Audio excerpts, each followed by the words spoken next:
Hey everyone, how's it going? Um, it's been a while and we missed you all, so we decided to just throw together a last minute Rings of Power slash Superman slash pop culture night and kind of talk about all the things going on with the world. So happy to be here, and with me we have Dune Aiden joining me again. How are you doing, Aiden?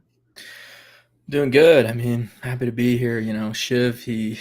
These streams really mean a lot to him. He's been inconsolable lately. He's been having a hard time. In the off season, and he just won't stop sending messages over and over again, complaining about not streaming and how sad and distraught he is. So I figured I'd show up for him today. So I'm happy to be here. It's a very appreciative of that. I don't know what I would do with my life. I'd probably be just staring out the window, waiting for season 3 to begin. That's all any of us can do. It's like the meme of Pablo Escobar, like just sleeping and waiting. Is that one? That's him. We'll ask the chat, what do we do with our lives from now until season 3? Like, what should I be doing right now? And probably until like what, winter of 2026? Is that the estimation right now? Oh boy, I don't even want to. I don't even want to think about Uh, it. Watch paint dry, dude. I could do that. And as you can hear, with us as well is the master of the waters, Olmo. How you doing, Olmo? Hello, happy to be here, and thanks for having me as always. It's a pleasure. And I think because Olmo's here, we're gonna have some pretty chaotic energy this last minute stream. So bear with us as we lose our minds We and might have try some to. some surprise people showing up during the stream. We'll see. Let's hope we can all pray to Eru himself. Oh man! All right. Well, we're promising some updates, and for the super hyper fans that are big in the Discord community, Fellowship fans, if you're not, feel free to join. There's been a couple of leaks, set leaks, minor castings, stuff like that. So we'll cover those today. Um, but we also have just a lot of us went and saw Superman. Some of us saw 28 years later, so we figured why not kind of discuss those in a non-spoilerly way as possible. So if people haven't seen it yet, we'll try to keep it at a level where we're not going to ruin the movie for you. But yeah, excited to discuss that. A little teaser there. I went into Superman with low expectations. I didn't really That's because you're watch too naturally a much. hater. Yeah. I'm so not positive anything. Like, No. wow. I don't give anything a benefit of the doubt. I just go, oh no, I won't even go there. I don't want to. I won't go there. you're like But you're like the you're like a contradiction because you hate everything, but for some reason you really like Rings of Power. exactly. Oh, You're the opposite of the average internet hater. yeah. It's like, I guess if I wanted to make money doing this, I should probably just do the inverse of everything I've done so far online. Oh my gosh, yeah, that's the Fellowship of Fans doomsday button. the when the lights cut off and we can't afford the gas bill anymore, then we next stream that comes out, why Rings of Power sucks. Oh my god. Yeah, so I don't know. Like, we try to keep it positive here. Any new people tuning in, like, I don't know. I saw like people trying to shoot down even Superman and using like, I guess, political commentary and stuff, and I'm like, it's just not even justified anymore. It's crazy. So we keep it fun, keep it light. I make fun of Omo, and he I make just fun of rains. everyone, so it's like And then he just creates a tsunami. And yeah, then that's probably going to be coming up in Rings of Power. Spoilers. Anyway, yeah, season 4 or 3. season 4. That'd be a good poll. Maybe we can pull that up. Is when is Numenor going to cease to exist? I What? think we already did a poll like that. a while ago. But yeah, why not? We'll have to do that. All right. Well, let's see. Maybe we'll jump into the first news, which has been bouncing around for a couple weeks, but we haven't covered it yet. I don't believe, other than maybe our social media posts. So let's see here. Let's start with sharing my screen. I should probably do that. All right. Popping it in. So this tweet showed up, I think, a couple of weeks ago, July 1st. And it's been said to be 4 new castings in minor roles. And I don't know how everyone would define minor. I think I would go maybe with the, is it Ryan? The Rihanna. Elven Rian. Yeah, like Yeah. I'm thinking that would be Yeah, considered minor. that's a minor role for sure. Even though they got their own article. Yeah, they did get their own art. That is Change. So you remember that? It was Mirdania, Rian, and the only name that comes to my head is Celeborn, but he wasn't Celeborn. He ended up being Camnir. Is he the cartographer? He was the cartographer guy who didn't know how to cartographer. He led them to. Well, I guess the bridge was destroyed. Never mind. He did his best, but it wasn't good enough. But yeah, they all got articles, made it seem like they're going to be big characters, and then they were just like, doop. Yeah. So I guess we're in the same situation here. Oh God, I'm so bad with pronouncing names. Can't even pronounce right now. Oh God. Wait, type it in the chat and I'll say it so I look stupid. Okay, it's on the screen. Maybe I can zoom in. There you go. Those are the. Oh boy. All right, it's not just me. Jolsway. That sounds plausible. Zolsway, Anna Richards, Amber Doyle, Martin Hodge, and Nicholas. And Enscom. I can't go. Enscom. So they joined Season Powers or Rings of Power. Season Power 3. I'm losing it already. It's not good. I need Olmo. Oh my gosh, we gotta pull it together. We're gonna have. I'm here. Buddy. We're gonna get audited. Someone's gonna come in here and. Oh God, we need a special guest shortly. Hopefully they. Yeah, need someone to pull their weight around. Shiv is not pulling through. But all right, let's do some theorizing. Like, I mean, should we start this by theorizing who Jamie Campbell Bower is going to play? Oh my gosh, we haven't done that. That's a good idea, guys. I've got this crazy, wild take on it. What if Jamie Campbell Bower was Celeborn? Just a thought. That's insane. I don't know why you're thinking that. Like, what? I have an idea. What if like the stranger is like one of the Istar? You know, like Gandalf maybe. What do you guys think about that? Crazy. Do you think they could have hinted at that in last season when he said the name Gandalf? I don't know. I think that's a red herring. I think that maybe yeah. Is Grand Elf, right? So I mean, there's an R in there. Confirmed. So yeah. The very first scene of season 3 is gonna be him going Gandalf. That's what they're going to call me, isn't it? And then it's going to be an extended scene, and Tom Bommel's going to go, no, that's not. That's another guy. Yeah, wrong name, buddy. That's not you. He's like, you were so close. No. Oh my God. All right, I'm going to try to pull it together a bit. Oh, all right, I'll throw it to Aiden. If you were to guess, judging by this one photo and no information, where are you thinking this actress is landing? And the chat as well, spam us, so we'll highlight. I'm gonna go on that. 50-50. Split my bets. Numenorian or Fallowhide. Oh, Fallowhide. Okay. I'm just saying. Or maybe No, I've theorized that maybe the Harfoots won't be in one of the seasons, but I completely I don't know. I don't think that's likely. Hmm. All right. So we got that. How about you, Olmo? What are you thinking?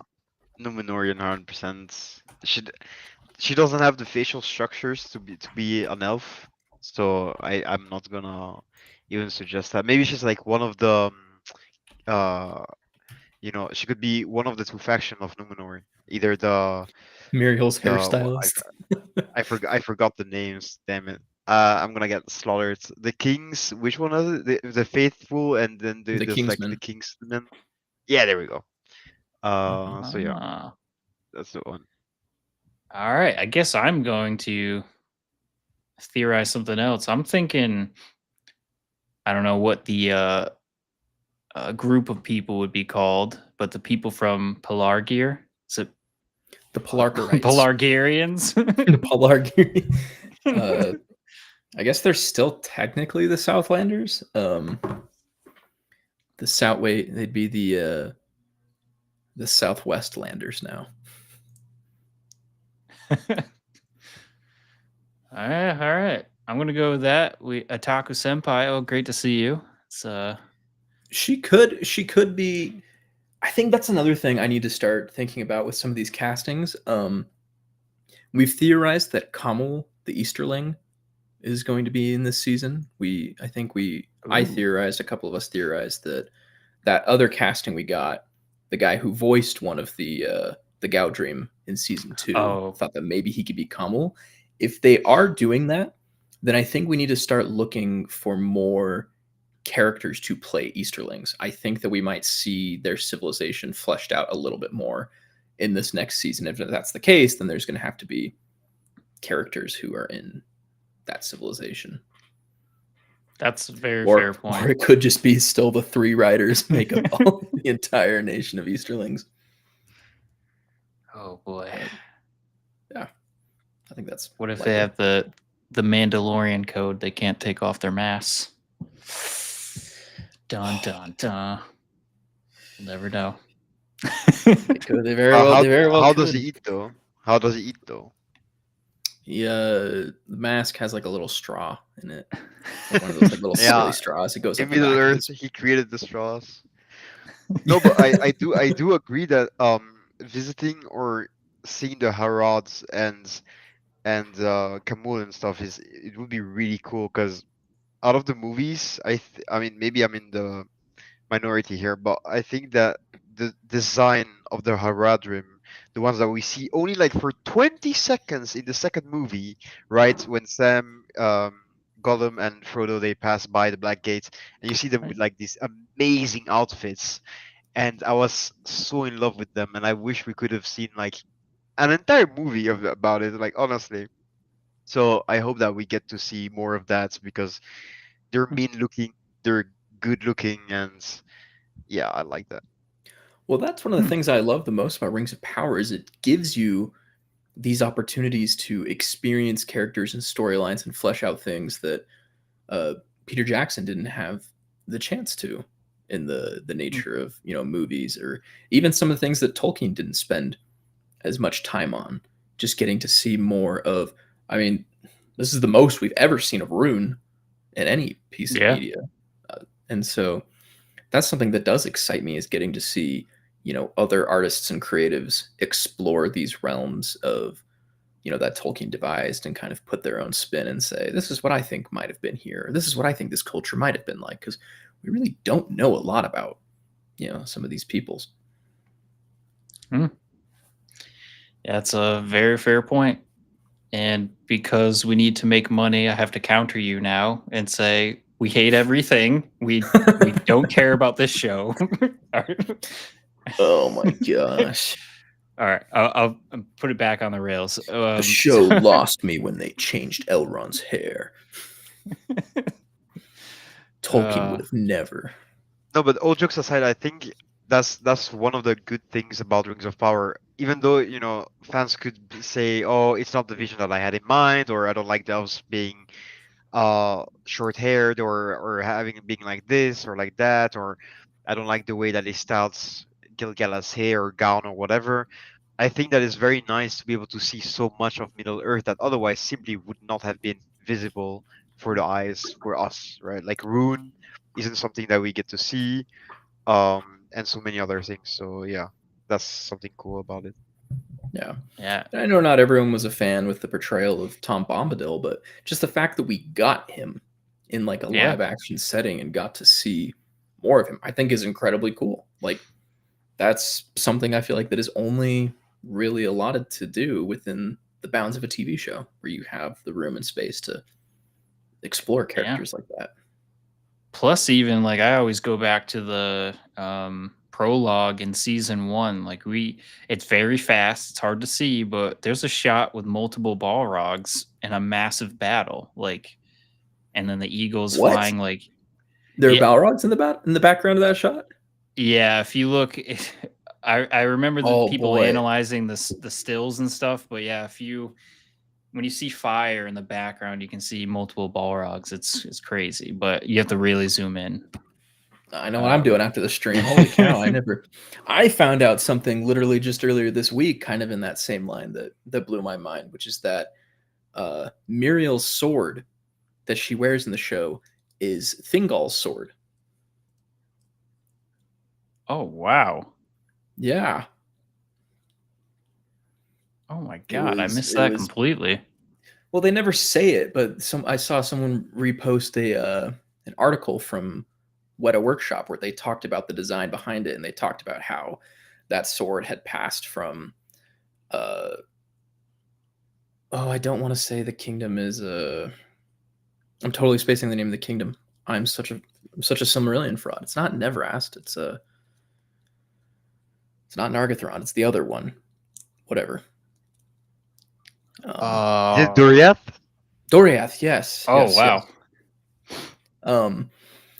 Yeah, so apparently within the lore it says that sword goes all the way from Doriath into the hands of Numenorians and Elros and makes it to Numenor. So it was passed down. Like it's apparently within the lore, that was the sword that Elros had or something like that. And I didn't know that the show had.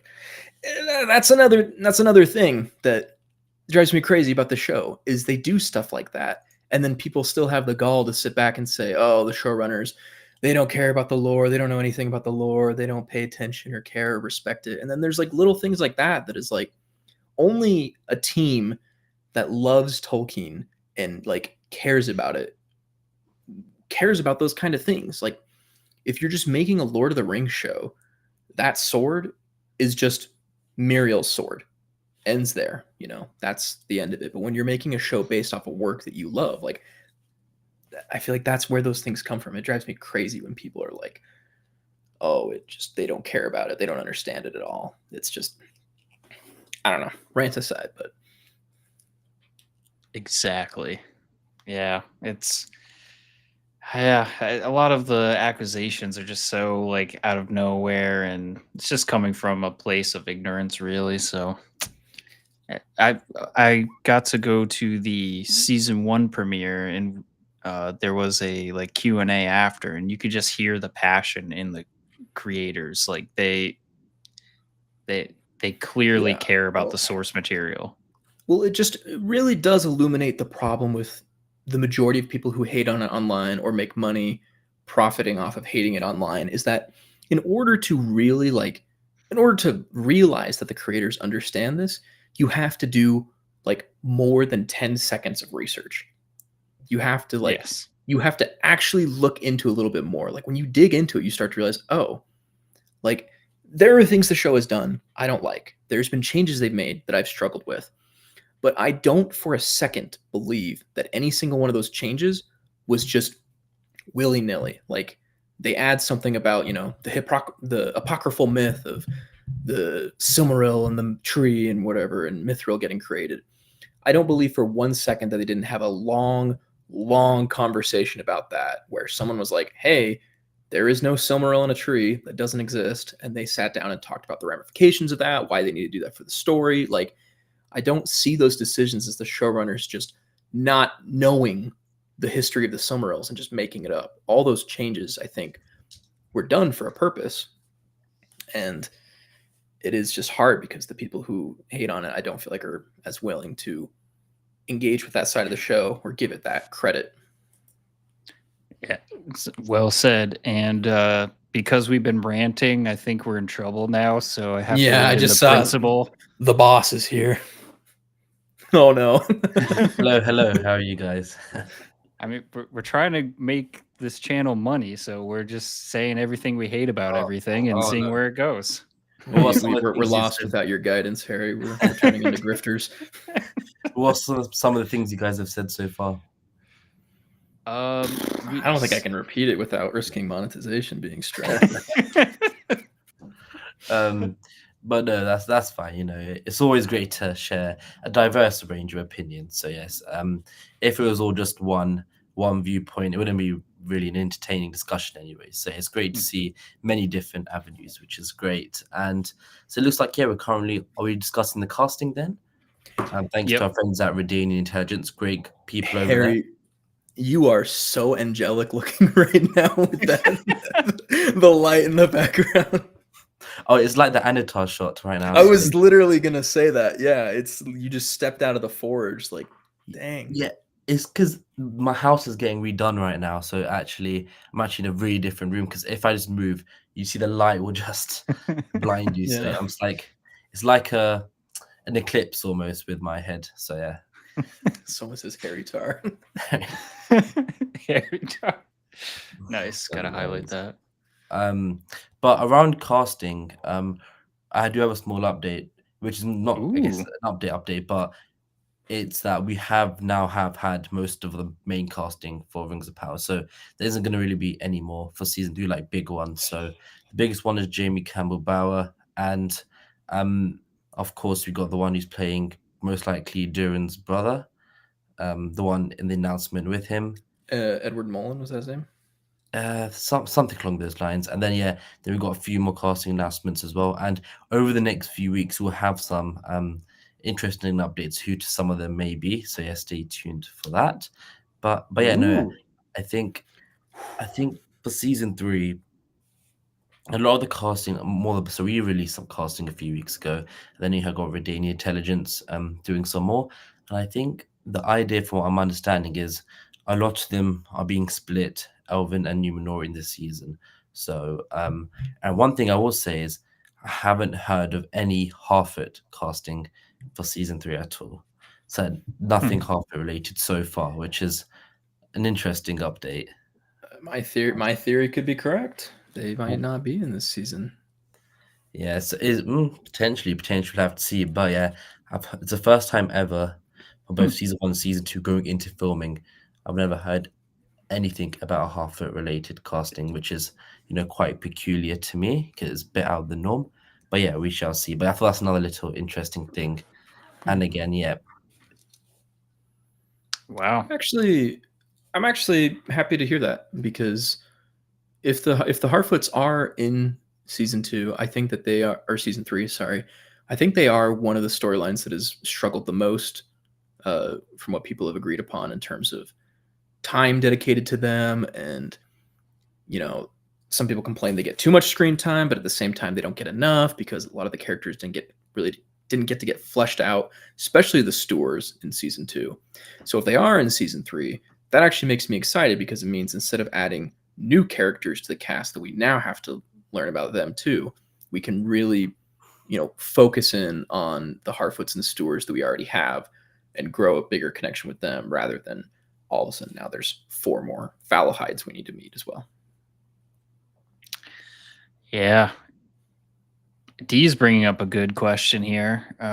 What is Gandalf going to do if he's not with the Harfoots?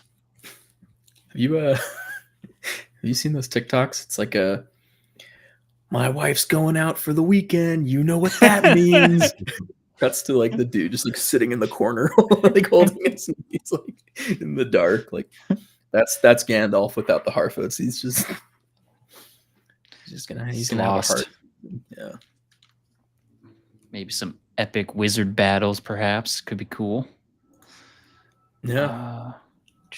So we got through one character so far, and we're Oh boy. 24 minutes in already. Oh boy.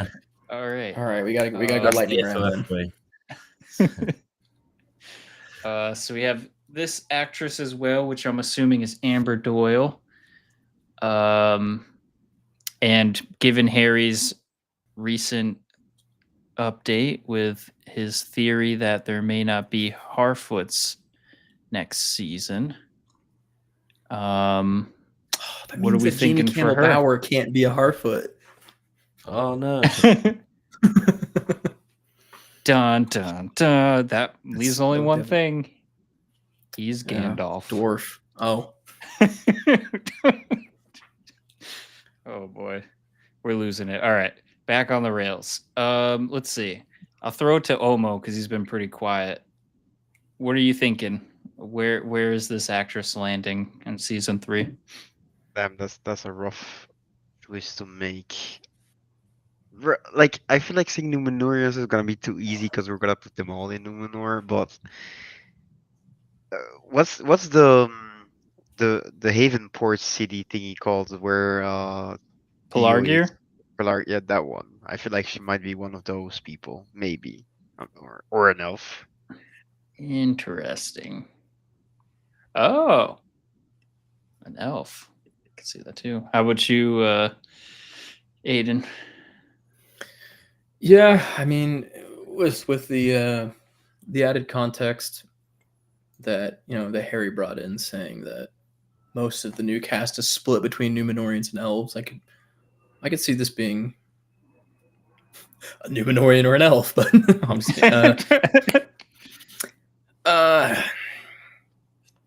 I don't know. I'm trying to think here because, like, I guess it is a minor role, so I'm Oh, yeah, thinking maybe it could be an elf, just because I'm trying to think on, like, in terms of both sides.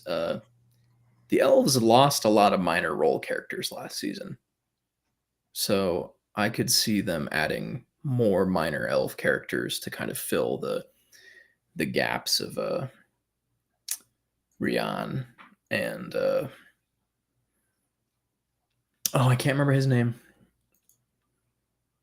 I can only remember Rian and Camnir because they did the articles on them. It was there were 4 elves and there was one who died in the Barrow Downs.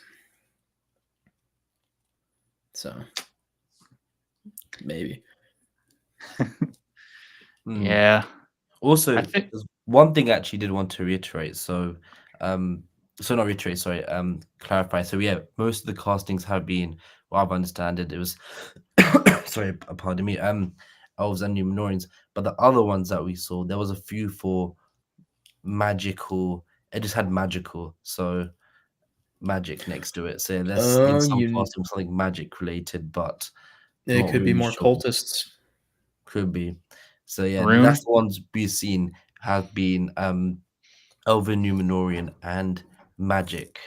And this is beings, so it's not monsters or something along those lines. So yeah, magic as well, which is an interesting one. I'm gonna go with, now that you said that, you're leading the witness. I'm gonna say she's part of the Rune storyline. That's my Oh wow, vote. what a great guess. How'd you reach that conclusion? It was spoon fed to me. It was revealed to me in a dream. But would ring wraiths also go under magic? Would be my question. Oh. I wonder if we are going to see ring wraiths this season. My vote is on no. I think we might see proto ring wraiths. Like, we could see, I think we are definitely going to see at least 3 or 4 people receive rings next season.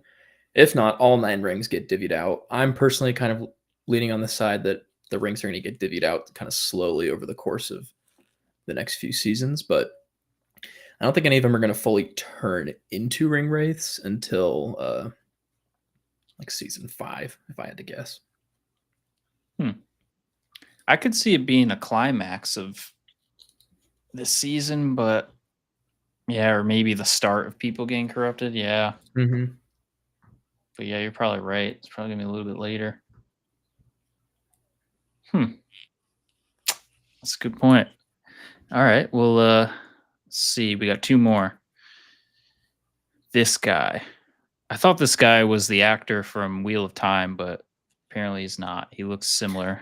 That would be, I mean, hashtag too soon. That would be so funny if, like, a day after the cancellation, it was all of a sudden just like you got casted in Rings of Power. Like, Oh, I would love for what's her name? Rosamund Pike. Oh, I would love her in Rings of Power. She's so good. you know, honestly, like, if they ever did, Lord forbid, if they ever did remake like the Lord of the Rings trilogy, Rosamund Pike could do a good Galadriel. I agree. 100%. 100%. It almost sounded like her in the intro of Wheel of Time. The She's a bit old, voiceovers. though, no? I feel like she might be a bit old. Yeah. Isn't she 40 or 50? Yeah, Should she be might be. How old was Kate Blanchett when she did the Lord of the Rings? Wasn't she like late 20s, early 30s, maybe at best? Oh, I hope not. I'm getting to that scary age where I'm like starting to become older than like the age that some of the like my favorite actors were when they started their roles. And I'm just like, oh my gosh. I think I'm older than Sean Astin when he started Lord of the Rings already. Not to jump into Superman quite yet, but the actress who plays Hawkgirl is 23 years old. And I was like, no. And I looked up Rosamund Pike. She is 46 right now. I want to say Galadriel. I think she was in her 30s. Place your bets. Place your bets. 33 is my bet. I mean, for me, I would say like 31. Kate Blanchett, filming Lord. I felt like a grandparent there, narrating what I was saying. Oh yeah, 30 years old while filming. Dang it. Yes, that's me, baby. Wow. Oh, and I'm pretty man. sure right. Sean Astin, I think he was like 32. He probably was. But to talk about this casting, Segue back. I think he's gonna play the great grandfather of Alfred. I could see it. I could see it. He's gonna establish Lake Town. Oh my god. I could definitely see that. I'm gonna go with Numenorian. No, There's Yeah, one I can see thing him being we are not Oh. accounting for, and that is there will be, I think, has been said by showrunners anyways, that this season's going to start off with flashback scenes. A flashback scene, same as the last two. So, what about flashback Ooh. characters that could potentially work? I've been saying this for years now, but I think Elros has got to appear in a flashback. That is so cool. What are your thoughts on? Remind me again. Are Elros and Elrond, are they twins? Yes, They Yeah. are, right? from what I remember. Yeah, and I don't think the book ever really specifies whether they're identical or not. But Well, they weren't. what They do were you both think about? half elven, but that doesn't mean that they would maybe physically both similar looking as well. But yeah, they were indeed twins at the minimum. Yeah, because I'd be curious if they would have Robert Aramayo play Elros and Elrond, or if they would get a new Or maybe actor they'll to get play Will Poulter back Elros. for that. Yeah. Well, because in the mural where we see Elros in season 1, I believe they did use Rob Aramayo as the template for Elros. So, I don't know. Interesting. Yeah. To be fair, Sorry And for I that. think Actually, I'll send it to you now, Shiv. On the mural, I've just sent the picture. Elros does have long hair up to his shoulder length and a beard. If say, Mhm. which kind of does look like the previous person a bit if we go back. Or if you yep. just get the picture up first, you can kind of see. So if you look at this guy, and then in a second, if you're able to get the image up, if it is in Yep. good quality. 1 second. Again, this is like There throwing we stuff go. against the wall, but who knows? This is what this time's about, to try and see what sticks. So yeah, I guess they do look a little different. Yeah. he still has the elven ear, as you can see, the pointy ear. Mm-hmm. Interesting. All right, so he's got a beard, some bushy-ish eyebrows. All right, let's go back to the tweet. Here we go. So I could see that. I could Yeah. definitely see that. I could. I wonder These if images, Anything is possible. maybe. All right. Now we got this guy, which I'm assuming is Nicholas.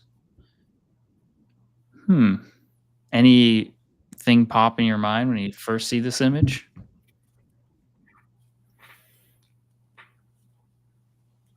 Looks like a nice guy. He's probably gonna play someone evil. It's Celeborn. I'm guessing. Oh my gosh, this is Celeborn all along. I'm going Rune again. Maybe. I'm going I Rune think- again. Yeah. Going Rune? I think, well, yeah, I don't know. That's where I'm at. It's hard to stipulate too much because they are minor roles, so you never know. But Oh, and seeing the chat here, Taku Senpai is saying number 4 is our first Fallowhide. So he thinks that Harfoots or equivalent will be in next season. Well, to make it more specific, I'd say I haven't seen any cos for first time ever for any halfling related character. That's across all 3. So yeah, not just Harfoots or Stores or Falahides. Wow.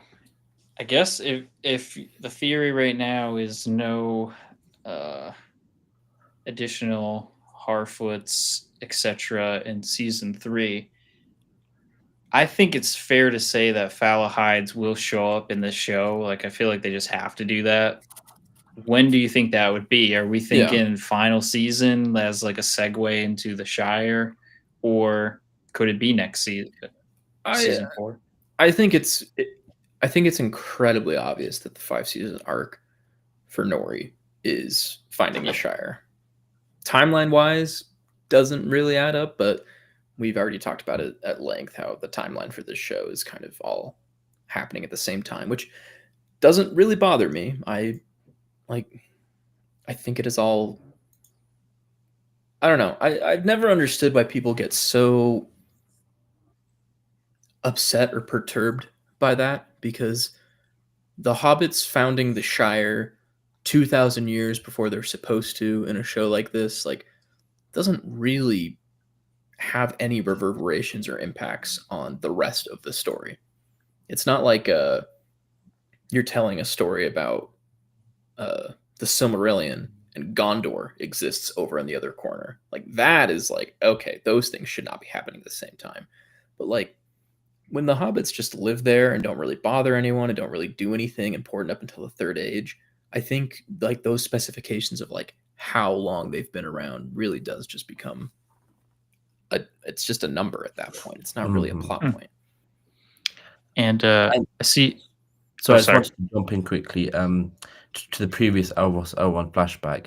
I don't think that flashback is going to be the season 3 episode 1 flashback, because I think I might know one of the characters that is in it, but of course, as of right now, we'll have to say that till down the line. But I do think potentially in season 3, throughout the season, we could get a few more flashbacks, which would be interesting. So yeah, but I don't think the Elros 01 thing would be the episode 1 first flashback, but could definitely potentially be something. Sorry, I just dropped Mike.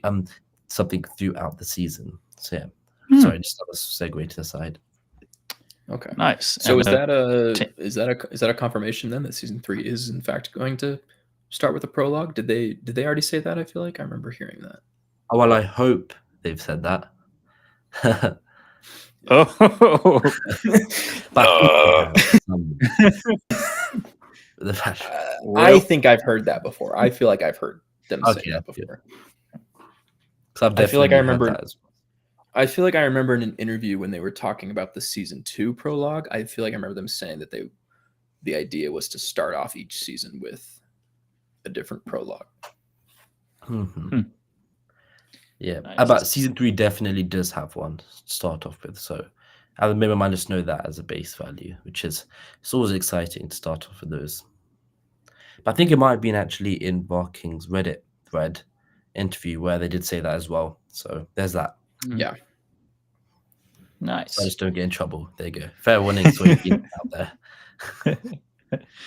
And I saw TV Girl Says had this comment up saying that wasn't he doing voice acting in the show already, but I went to IMDb and I didn't see anything, so I wonder if that was It might be the other actor, the Marsden, right? I think his name was Marsden. Eddie it Eddie Marsden? Eddie Marsden. Wow, I totally botched his name earlier. I said Edward Mullen or whatever, which I think is a combination of his name and Peter Mullen. Peter Mullen, yep. And it's not even Eddie, it was Edward. Oh well. Well, to go into something I just saw TV Girl Says, she talked about Sauron being the focus of season 3, or if the focus will shift. I think the showrunners have said before that each season will kind of center around a different protagonist. It's a revolving cast. I've kind of had the theory for a while. I think I posted this on Twitter a while back, where season 1 was Galadriel, season 2 was kind of split Sauron, Celebrimbor. My theory moving forward is I think season 3 is Elrond, season 4 is Elendil / Miriel, and season 5 is going to be Isildur. That's a pretty good take. I Mhm. definitely season 5 100% agree. It should be Isildur. Isildur is going to have to step into the main character role at some point. He has arguably the most important role to play in the finale of the series. Exactly. Yeah, and Spoilers. I mean, it's not really a spoiler. If you've watched the prologue of Lord of the Rings, you know how the show ends. Yep. Oh, I can't wait. Season 5. Oh, Battle of the Last Alliance. Oh, I know. If they pull that off, like, game changer. Yeah. Probably be the biggest battle depicted if I had to guess. Mm-hmm. Yeah, I know. I'm really curious how they're going to do that. Yeah. Well, since we're talking about casting, we can highlight I think it's Khalil, if I pronounce it right, in our Discord, found this next image, or this next connection, I should say. This news kind of went around, I think, the past couple weeks as well. But one of the orc extras from season 2 posted some, you can kind of see, I'll try to zoom out a bit. You can kind of see that on their Instagram stories, they were saying they were at Shepperton Studios, which is where we know Rings of Power is filmed. And he had to set an alarm for 2 a.m., which, if you can imagine, if you're putting on prosthetics, you have a pretty early morning. So Khalil made the connection and believes that this could be this actor returning for season 3 work. So I think the last time we had a live stream, we confirmed that filming was going to be starting, and it started, and now we're getting glimpses of some of the background actor work. So I think now is like the beginning, right? This is now when we'll start to get leaks, and hopefully the hype train starts for season 3. Yeah, I know that we were kind of murky on the exact start date, but it is extremely safe to say that yes, they are in fact filming now. Ismael Cruz Cordova, I think, has been the most transparent about that. I think of all the cast, I constantly see people reposting his stories. I think from what I've seen, he basically posts on Snapchat or whatever social media like a morning selfie in the elevator every day at like 2 or 3 a.m. or whatever he wakes up to do makeup. And he doesn't say what he's filming, but he uses, like camera emoji. So I think it's very, very clear to assume that, yeah, it is. I mean, unless he's filming some other TV show, but it'd be news to me. Yeah. Yeah, so I'm pretty excited. Filming's underway. Maybe if we're lucky, Q3 release in 2026.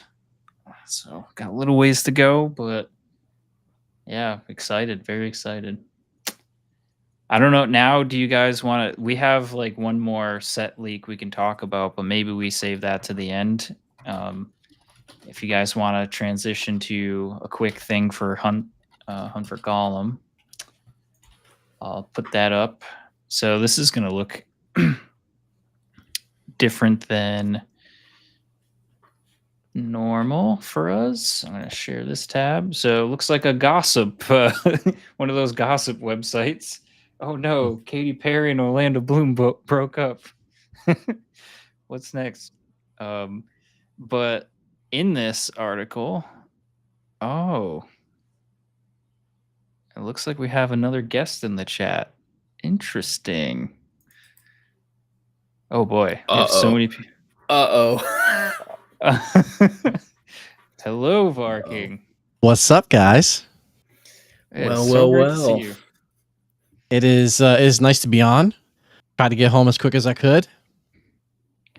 Just in time, because we're getting to the DC universe in a quick second. But he could sense Green Lantern. Say Green Lantern 3 times. Yeah.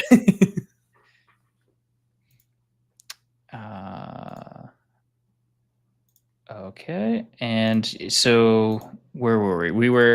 So gossip article, but in the gossip article, we saw this. An insider added Bloom is banking on reprising his past role as Elvish warrior Legolas in the Hunt for Gollum. So this isn't like new news, but it's another source reporting that he wants to return, hopes to return in the Middle Earth Legendarium. So anyone want to, since Varking, you just joined, how do you feel on this? Are you excited? Are you skeptical that this is going to happen? Where are you landing in How do you feel on the breakup as well?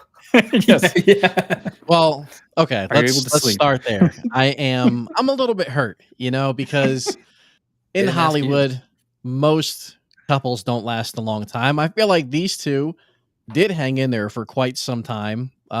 Just like Legolas and Gimli hung in there for quite some time. And I feel like now we're at a point where, since he is no longer with his real life Gimli, now he's trying to go back to the well, and maybe he's looking for a new romantic partner in the Gollum films, trying to find his new Gimli there for the next 10 to 15 years of his life. On the topic of like him wanting to he's basically begging for a role in the movie. It's kind of been like this for a little bit now. A lot of the actors have come out and talked about, if you interview any of the ones who were in the Lord of the Rings and Hobbit films, if they want to be a part of this Gollum movie, they're all like, yes, absolutely. I think there was maybe one actor who was like, I think it was Elrond, who was like, maybe it's time for some new blood. But just about everybody else has been like, yeah, I want to be a part of it. Let me get that money. Let me put back on all the prosthetics. Let them CGI my face to make me look 25 years younger in real life.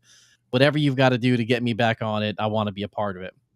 And I mean, is he going to be, I know they're redoing like the Pirates of the Caribbean. Is he going to be in that too? Like, he's just doing all the stuff he did years ago now.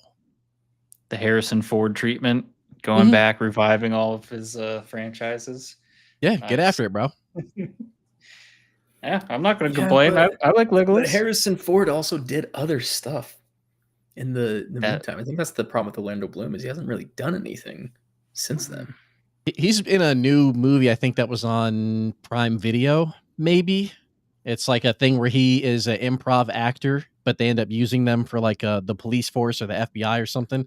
I did make it about 15 minutes into it, and then I just stopped watching it, so I don't know where it went after that. But he's tried to be in stuff, but Oh, he was in the what's the name of that racing game?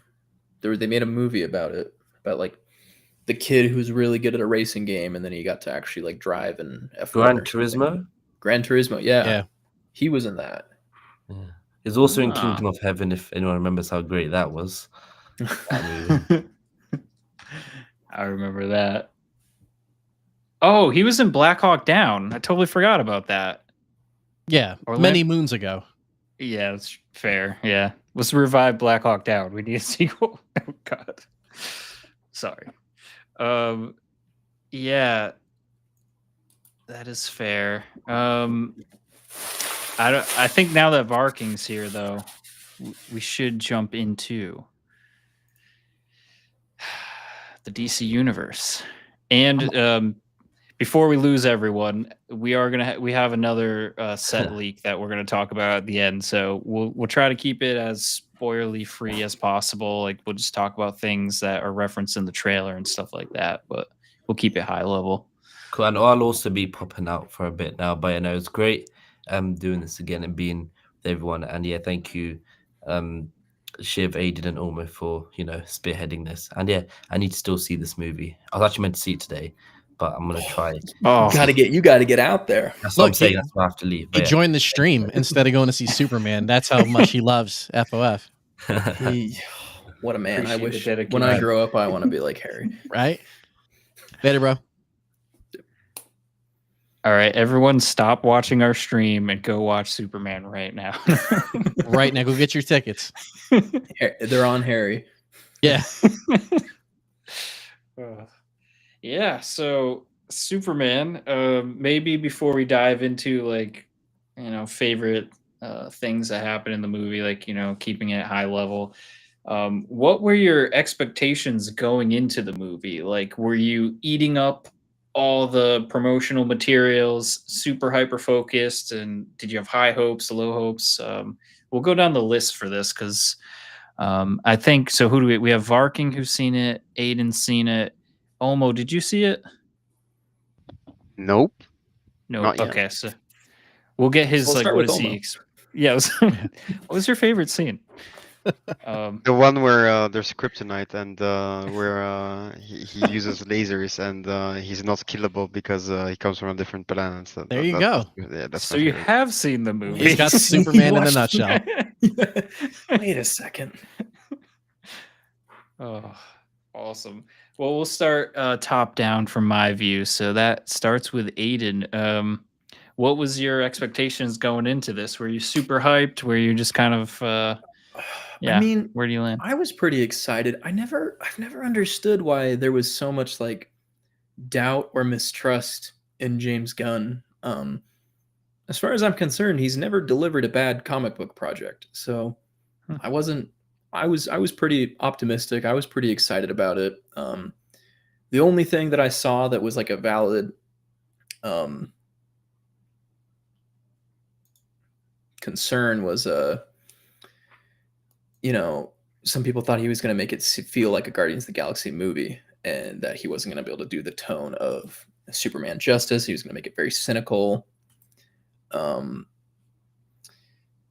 But from everything I saw from like all the interviews he did and like talking about the character, it really did seem like he understood the importance of Superman as a character, which is a character I never really cared for much growing up. I was never really into Superman, but hearing him talk about this character, and especially in like the current climate we're in right now, where everyone is so negative and cynical and rude, and everyone wants to just pick fights online and be rude to each other, like the idea of a superhero in a film that's about being kind to other people as like the main principle was something I was pretty optimistic for. And so, yeah, I went in with pretty high expectations, and they were met. I enjoyed it a lot. Well said. How about you, Varking? Yeah, so I'm pretty open about the fact I don't like Superman. I think he's a boring hero. He's got it too easy. Oh, I'm just as fast as the Flash. I'm just as strong as whoever you want to say is strong. I can shoot lasers out of my eyes, and when I put on glasses, I'm super handsome, but people still don't know that I am Superman. I've never liked him as a hero. The more marketing we got for the movie, the closer the movie got, the more I started to become. I was going to go see it anyway because it was James Gunn kicking off the new DCU on the big screen. And there was a Green Lantern character that was going to be in it. So I was going to go check it out regardless. After, like, I don't know, maybe a week before the movie came out, just seeing all the interviews, and I know interviews are marketing, whatever, but just the way the cast interacted with one another, seeing them have these interviews where they're just glowing about not even the movie itself, but like the making of the movie and how much they enjoyed being around each other. Like, I started to get hyped. And then the day of when the movie was finally here, I got to go see it early through the Prime Video link, 3 days before everybody else got to go see it. And I expected the theater to be somewhat full, but when I was walking in and I'm watching other people get out of their cars and they're either wearing Superman shirts or when they went into the theater, I'm not kidding. Like, if my theater was fully loaded and like 95% of the people there bought the crypto popcorn bucket, a crypto plushie, and almost everybody bought a Superman shirt. I didn't because I'm not a Superman fan, but like, it's not just the ticket sales that are really good domestically, but like the merch that they're moving at the movie theater. I don't know what WB's cut is of all that, but like everybody was buying Superman merch on top of their already expensive movie tickets. So going into it up at that point, I was hyped, but I still had a lot of reservations around a Superman movie anyway. Yeah, and one of the things I was looking forward to that I got to let down, I went to a different theater this time around.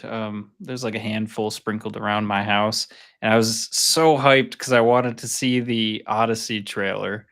So I get there early. We're waiting for the trailers to start, and they didn't show the Odyssey trailer. I was so bummed. Did you go see the Prime Video one? No, I just went at Oh, so okay. speaking of what you said about having like a packed theater and stuff, I saw it Saturday, so yesterday at 3 p.m. So middle of the day, not an ideal time to see a movie if you want Right. like a packed theater. It was still packed and people were cheering, clapping, and it reminded me almost to the level of when I saw like Return of the King in theaters where everyone was insane the day it came out. So it was cool. Like, it's been a while since I've been to a movie where, the crowd was into it and Same. cheering and stuff. Yeah. I can't recall the last film I went to in theater where the crowd was clapping. And same thing, when this one ended, people were clapping. And I think everybody knew that there was going to be like 2 post-credit scenes. Like, nobody got out of their seats to leave, which is, again, super. You would think some people would try to beat traffic on the way out or whatever, but everybody was in there. I was shocked. I was Yeah. blown away with the amount of love and support Superman was getting. Yeah. Yeah. Yeah. I made a bold statement to my friends, but I'll save that to the end of the segment so we can sit on it. But definitely I swung with the fences with this one. But yeah, so for my hype level, like, it's similar to Varking. Like, I don't really care too much about Superman. I think growing up, I was more of a Batman guy, comic books and all that. So Superman wasn't on my radar too much. But James Gunn, like, I don't know. I don't know what the rating was for Guardians of the Galaxy 3, but I saw that in theaters, and James Gunn directed all that, and it was pretty high. I don't think he's ever had a movie come out with like below like an 80% on Rotten Tomatoes. Yeah. I I remember going into that movie, like, I didn't see any of the promotional materials really or anything, and it was kind of at the height for me, at least, with superhero fatigue. Like, there's so many movies and stuff, so I was like, "Okay, how are they gonna do this differently?" And then that Mhm. one had such an emotional core to it, and I was like, "Oh, I was not expecting, like, some of the stuff they did in that movie." Yeah. And, tonally, Oh, yeah. yeah, But absolutely. Superman and Crypto and stuff, I feel like there's a little bit of that sprinkled into this movie, which was nice to see as well. But yeah, it's overall, I came out of the movie blown away. Like, I'm excited for the DCU now. It's I think there's some potential, and I know Farking probably wants to talk about one of the scene stealers. I Mr. Terrific. listen, guys. If you have seen the movie and you didn't come away like blown away with how well Mr. Terrific was in that film, I feel like you didn't watch the same film as me. Like, obviously, going in, I'm a massive Green Lantern fan. I want Green Lantern to just have all the scenes all the time. In my little Green Lantern circle, we refer to this as the Green Lantern 2025 film featuring Superman. But Mr. Terrific was like the show where the movie stealer. He was the scene stealer of the movie. When he was on, I don't have a scene with him in the movie where I thought it was bad. I was very concerned going in about the amount of heroes that were going to be Mm. in the movie, especially when we knew up front James Gunn in this iteration was not interested in telling any origin stories for these heroes. So everybody has been around for a while. Nobody is new to being a hero outside of Superman is still a very young hero in this, but they're not giving you the backstory of Superman really. It was like a quick one. You're not getting Hawkgirl's backstory or Guy Gardner's backstory, any of them. And I just feel like nothing happened in the movie that made you need their backstory. It was just a good job of storytelling where, yes, you're dropped into it. It takes you maybe a second or two to kind of click. But like, my fiance is not a comic book reader. She doesn't care about any of the shows or movies. She's only interested in Lanterns coming out, not because of me, but because Damon Lindelof is a part of that. And she had zero problem following along. She didn't need to ask any questions. It's all there for you. There's, some pacing stuff in there where things get a little bit either too fast or you're thinking maybe it's not moving fast enough. But to me, those moments were sort of fleeting and the overall story of the movie was great. And yes, in 2011, a Green Lantern movie came out and most of y'all thought it was trash. Okay. I'm not going to say it was trash. I'm just going to say it didn't live up to expectations for a lot of people. This Green Lantern with Guy Gardner, different than the one that got the movie. He was amazing in this. He had comedy. He had the serious moments. He got to be put in a leadership position at different times of the movie. He got to make some calls. And what I love about Guy Gardner being as brash as he is and having the ego that he does, Guy is like known for being one of the people who has no problem challenging a Batman or a Superman. He might be dumb for doing it, but like that's just where his headspace is. He doesn't mind standing up to those people. And there's a scene later in the movie where he lands on the ground and people are looking for a specific hero, and he was like, "You got an upgrade because I'm here." Like that's the kind of personality that he has. And every Green Lantern fan I've talked to about this that has watched this has loved this performance. We would now be okay with him getting his own shows and movies. But we also do know he's going to be in Peacemaker season 2, and he's going to be in a couple episodes of Lanterns as well, where he just leaked on accident, maybe, that all of the scenes he filmed for Lanterns is with Jon Stewart, not Kyle Chandler / Hal Jordan. So they're going to be paired up on screen at least for a little bit. But yeah, he just, the constructs looked really good. They weren't stupid or cheesy. Not everything was a simple boxing glove. He really got to show off his powers without looking too overpowered. He never looked weak in the movie. James did a really great job with all the secondary characters. The only one where I was like, maybe they could have got a little bit more was Hawkgirl. But everybody else, I feel like And another thing, I think I talked about this in chat a little bit. I'm not going to give away spoilers.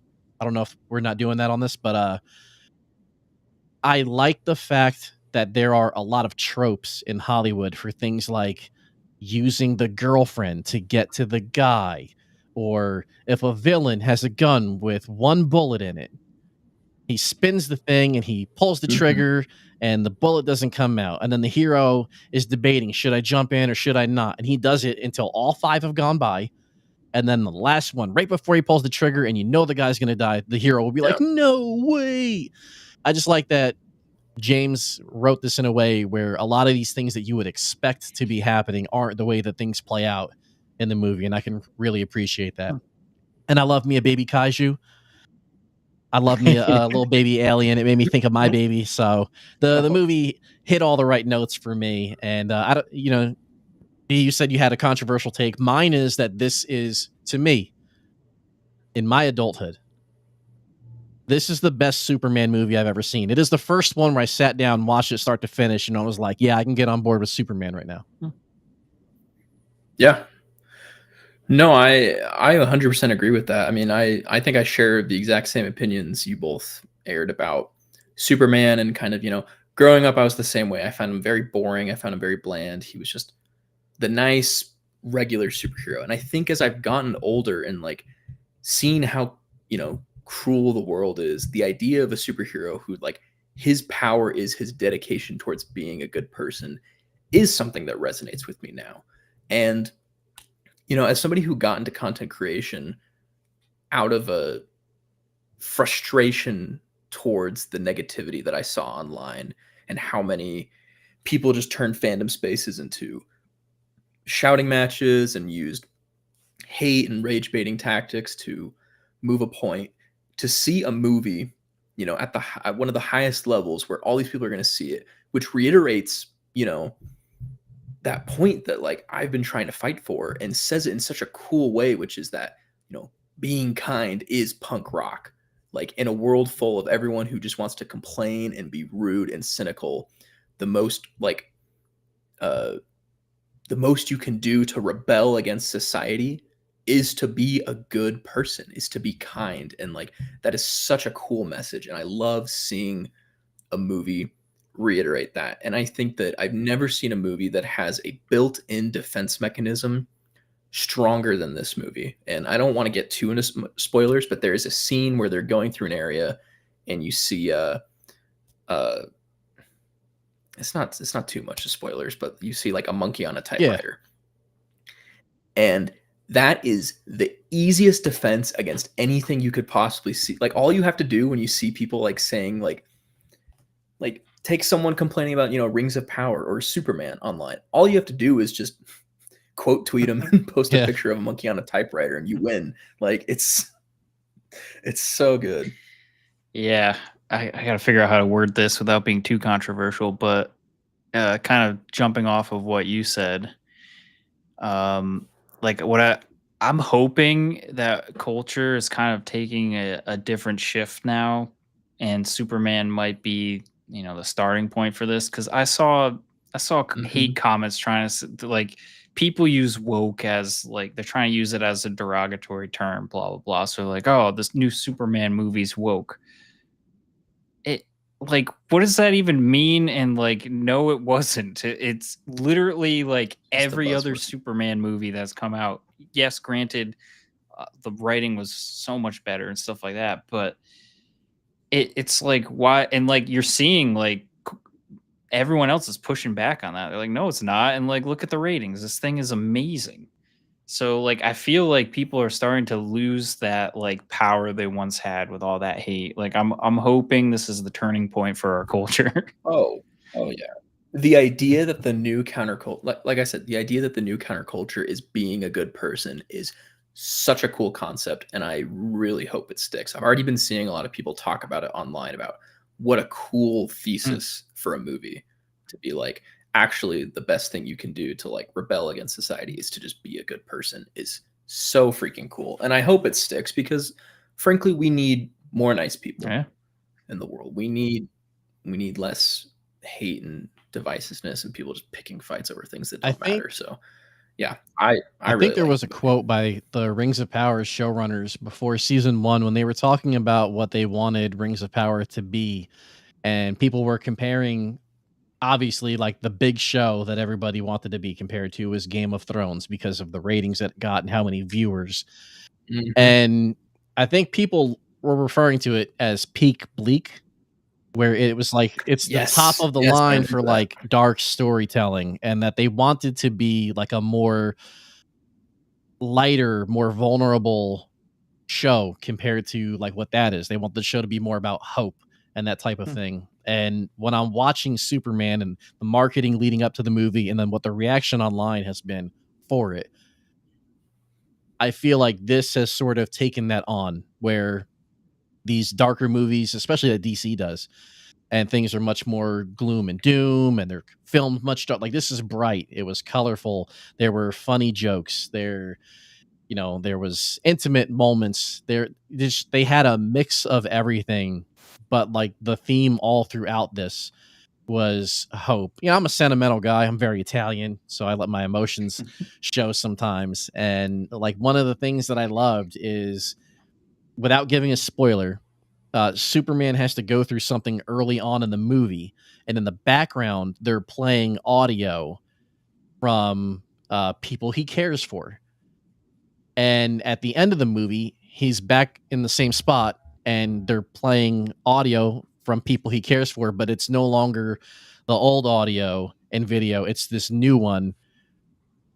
And it's just like Yes, that journey that was itself. It's so small. It's maybe 20 seconds of the film between the two scenes. And it's like, this is mhm. perfect. Like, this is what I wanted from this movie. I just think they hit all. Is it a perfect movie? No, I'm not saying that. But did I enjoy and think that it deserved my money in theater? And will I go see it again? Yeah, this upcoming weekend, I'm going to go see it again with my daughter, and I'm sure she's going to love it too. I just think it's a very well made movie, and things are definitely trending in the right direction for DC. And I think DC knows they had a long way to go to earn people's like faith back. You can't just make a superhero movie and put it out. Mhm. There is definitely superhero fatigue, or as I like to say, just bad movie fatigue. I think if you make a great Yeah. superhero movie, people will I still go see I it. saw a quote. I saw James Gunn did an interview literally just a few days ago. He said that exact thing. He said he doesn't believe in superhero fatigue. He believes in Yeah, bad movie fatigue, Hmm. and I think that is because so true. even with how many superhero movies there are, because there have been so many pumped out and shows, obviously the rate to miss has been higher and higher because you're putting more out there.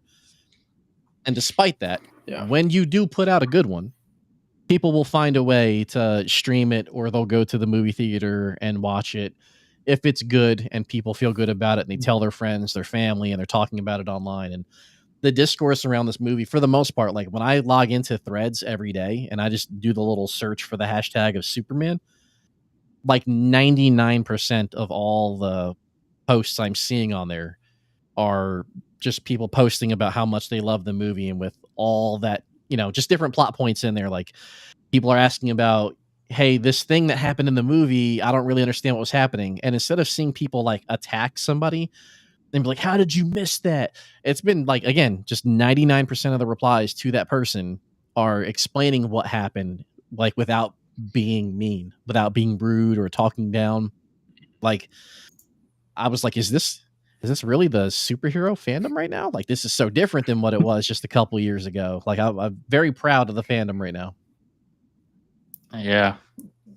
Yeah. No, 100%. Well said. And yeah, with Superman 2, I don't know how to say it without getting too spoilery, but there's multiple emotional pieces to it, different motifs throughout, and the one that hit me really hard, I'll just say, was back at the farm. I don't know, Yes. that one really got me. It was like, oh, someone put salt in my eyes right now. What happened? It hit me in the theater. Yeah. So yeah, James Gunn, he's really good at weaving all those emotions, because there was, between the emotional stuff, the action, and the humor, like one of the standout characters we didn't really mention yet, like definitely Guy was stealing a lot of scenes, but Yep. I really love Beck Bennett, and he had a minor role, I feel like, in this show or this movie, at the Daily Planet. But oh my god, I was dying at everything he said. He did so good. He cracked me up out loud in the theater towards the second part of the movie when they were moving from one place to another, and Yep. Yeah. it's a moment you guys would need to buckle up for. I'll just say that. I thought it was hilarious. All the casting in the movie was flawless. I think every single character had a moment to shine. I think one of my only critiques is I would have liked to see more from certain characters. Like for as well as it is juggled, and it is done very well, it does suffer Yes. from overcrowding. Like you can overcrowd a movie and do it well, but it is still going to mean that characters get less screen time just by the sheer nature of how many there Yeah. are. So I think they balance the characters in their times, but it doesn't mean that I still wanted to see a lot more from some of the characters and some. I of their remember them subplots. announcing like such and such is playing this character, such and such is playing this character. And they had like Kat Grant, who works at the Daily Planet as well. She was one of like the main cast that was announced. But in the movie, she didn't really have a crazy amount to do. Eve Tessmacher had important scenes in the movie, but she didn't have a ton that was going on. Hawk Girl of the Justice Gang 3 that we saw didn't have tons of like her own time. There's rumors that they're already talking about TV spinoffs for Mr. Terrific and for a Skylar Gisondo led like Daily Planet show where maybe those secondary characters could now get more work and be more fleshed out. But even I only knew him from Righteous Gemstones, really, and he plays a very different character in this, where he's very much the man at the Daily Planet here, if you will. And it wasn't a role I was expecting for Jimmy Olsen, and I just think again, hilarious. It worked for me. It helped the plot along. That was a good job. But again, like people are saying in the comments, like Crypto stole the show too. He's mostly a CGI character. Yeah, that's right. But again, it's not a TV show, so it's a limited amount of time that they're going to get on screen. Even the longest movies are like 3 hours, and I feel like if this was a 3-hour movie, we would still be sitting here saying, "Yeah, but this character didn't get a lot of screen time. Wish they would have got more." For sure. But a good movie to kick off the new DCU and hopefully Peacemaker Season 2, which is going to get some play over at San Diego Comic-Con here coming up. Hopefully that'll just keep raising the bar for what we're expecting, and then hopefully DC will be back by the time Lanterns rolls around early next year. It definitely helps, like you said, that this movie is kicking off the DCU. So, like, while I personally would have liked to have seen a lot more of the Daily Planet in this movie and see more of it going, like, the thing that doesn't make me upset is, like, this is just the beginning. Like, we are going to see more of these characters. It's like if you watched the first Iron Man and your biggest complaint was, "Oh, I wanted Pepper to be in it more." Well, good news. She's going to be in like 10 more movies across the next Give it time. 12 years. So, yeah. Yeah, and thinking of like initial thoughts from the marketing materials to seeing the movie, and I know I saw a lot of chatter online about it, but Guy's haircut, so Nathan Fillion with the crazy bowl cut, I was like, yes, this is so like cartoonish, like what the heck? But it's more, I guess, comic book accurate. I was like, how is that going to work? How do you take this guy seriously? But they pulled it off. Like I don't know, like it was kind of like, yeah, he just did it. He was awesome. Yeah, and the haircut was stupid, and I feel like it is comic accurate, and it's my favorite haircut for a Guy. I just think that it's one of those things where you would think it doesn't mean a lot, or it's not a big deal in the grand scheme of things in the movie, but it helps set the tone for like who Guy Gardner is and how obnoxious he can be right out the gate. Yeah, did such a good job. Yes, I had heard a rumor that the Lois and Clark interview scene originally was like a 12-minute scene with no cuts. I would have loved to seen that. because I really love that scene where she's interviewing him and they're going back and forth, and it's not an easy interview for him.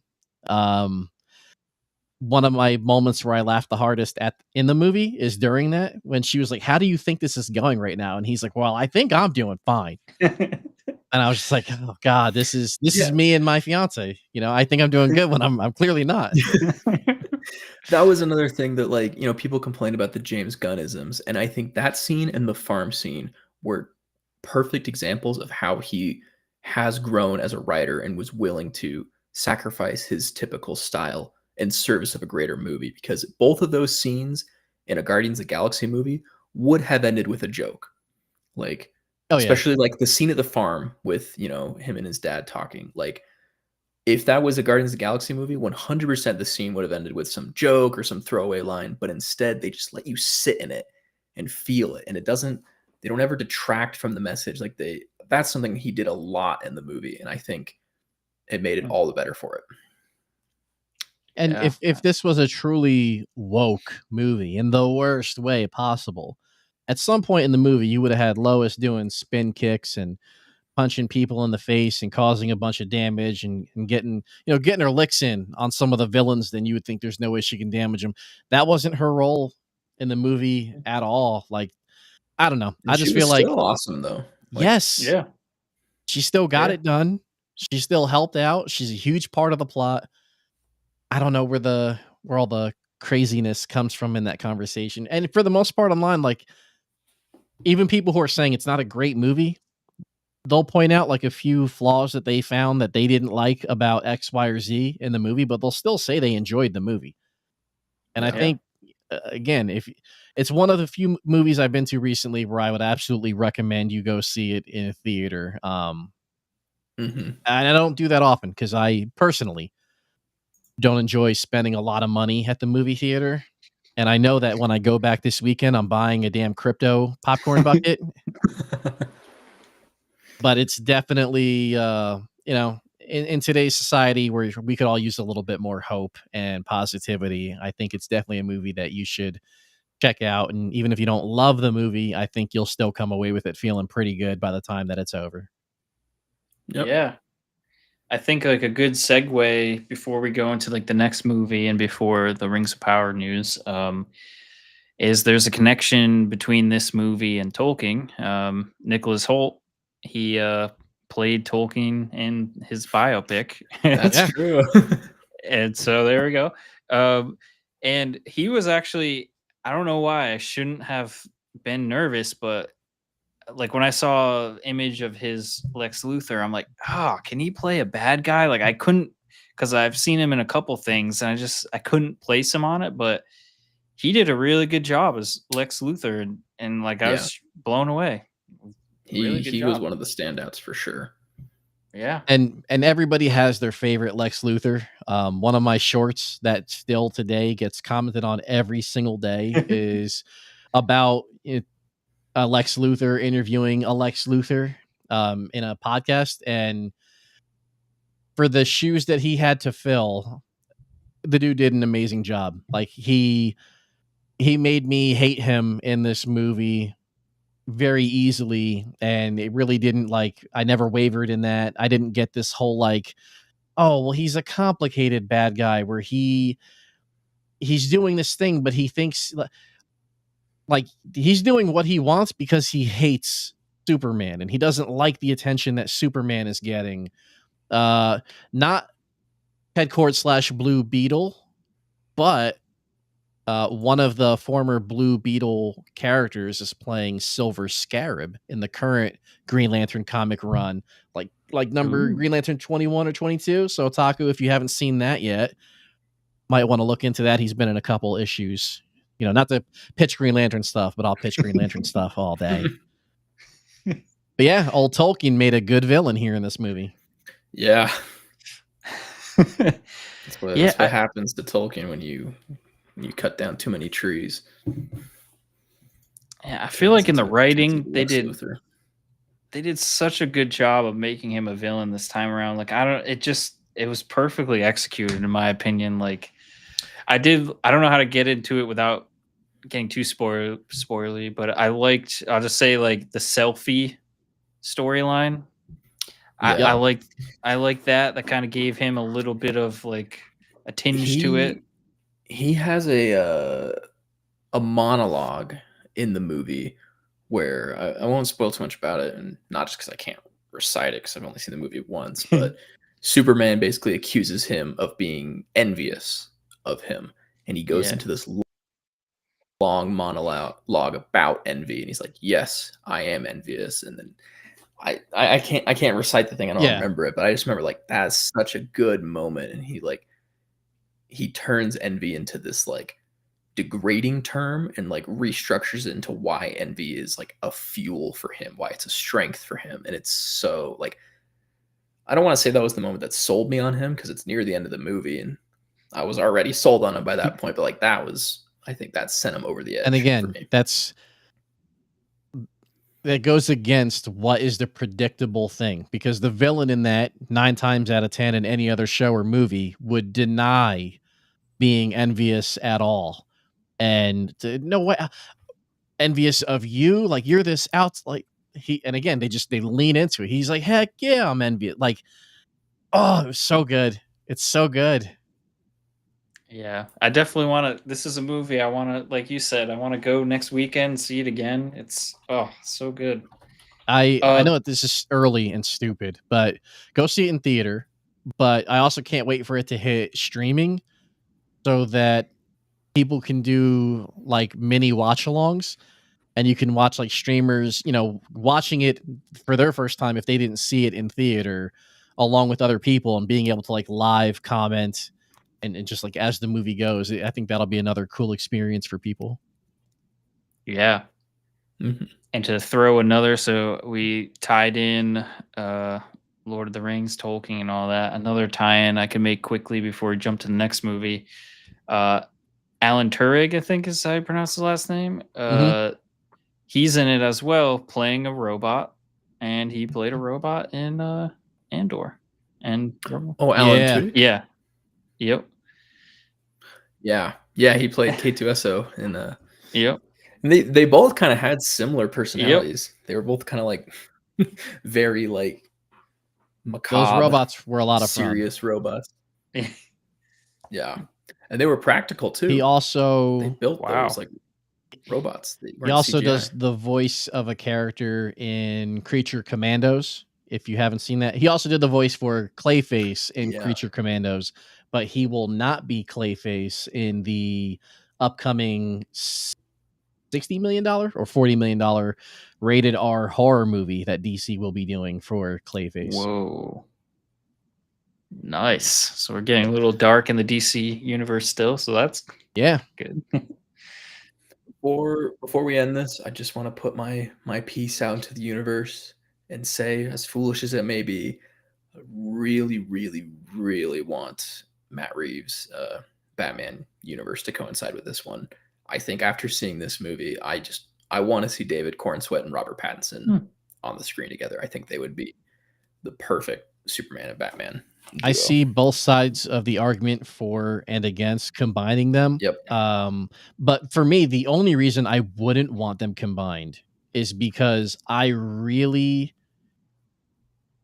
Are you sure that Alan was Clayface in the Harley Quinn series? No, I don't know if he was Clayface in the Harley Quinn series. He was Clayface in Creature Commandos for like the episode or two that Clayface was in that.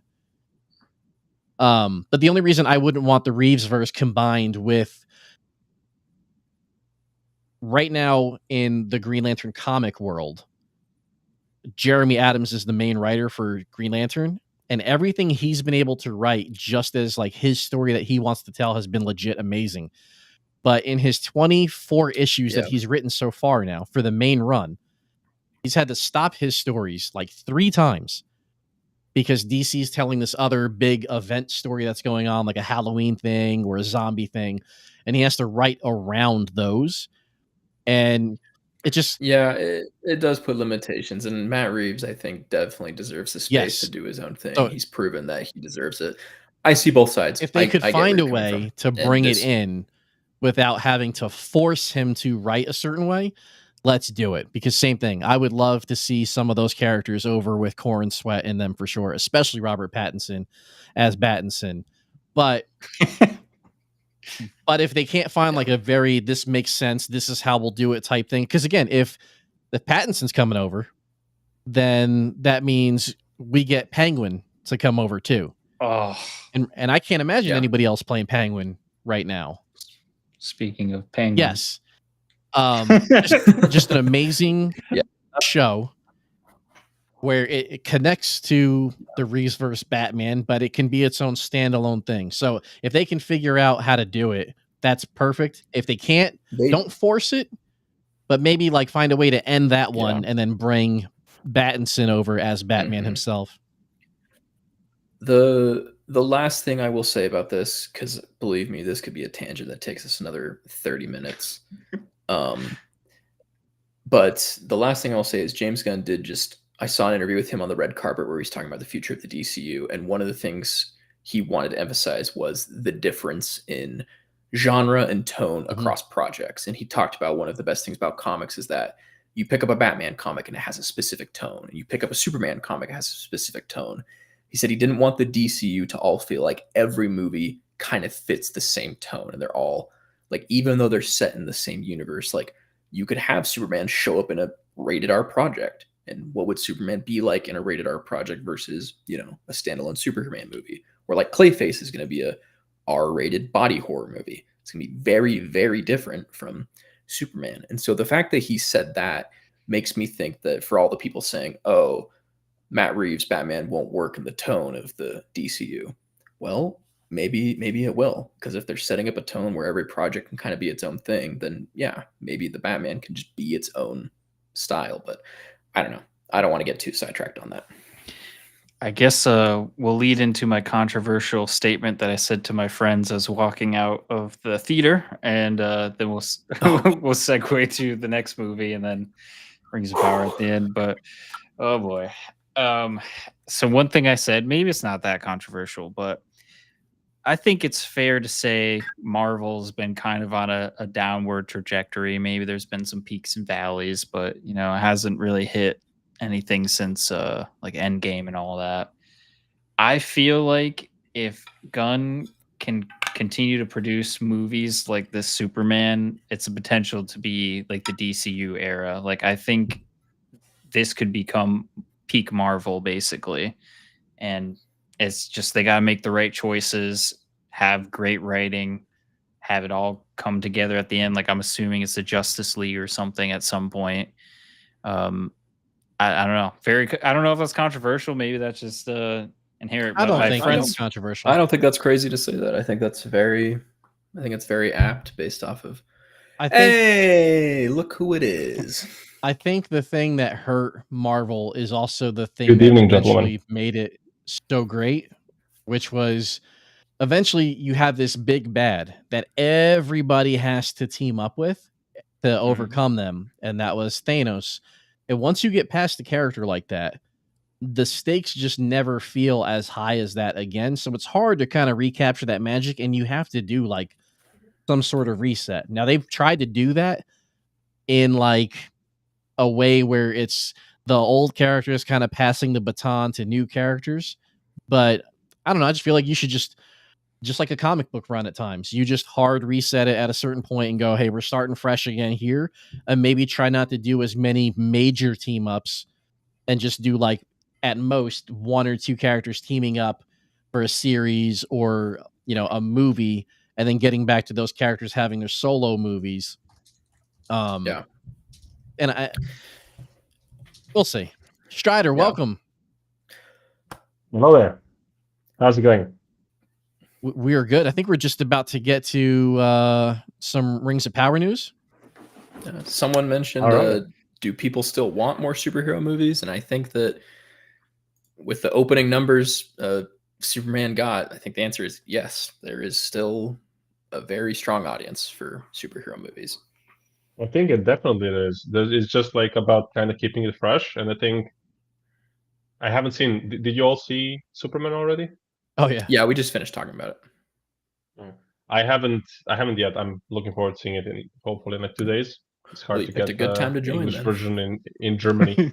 But I'm very excited for Guns DC universe, and I feel like maybe you can confirm real quick. This feels like a more hopeful, positive take Yes. on like the vibe and so on. And I feel Yep. like that's something we kind of need now, because if it's starting a new universe, the world is not going that great, and at the moment, and getting some hopeful. Hey, there are people who can do some good stuff. There's something to inspire you, to give you like some. There's good stuff around. I feel like we need this, and like that's why we have comic book heroes. That's why we have these stories for the last thousands of years. So hell yeah, I think there's always room for more comic book movies. It's just about keeping it kind of And I'll say this fresh. with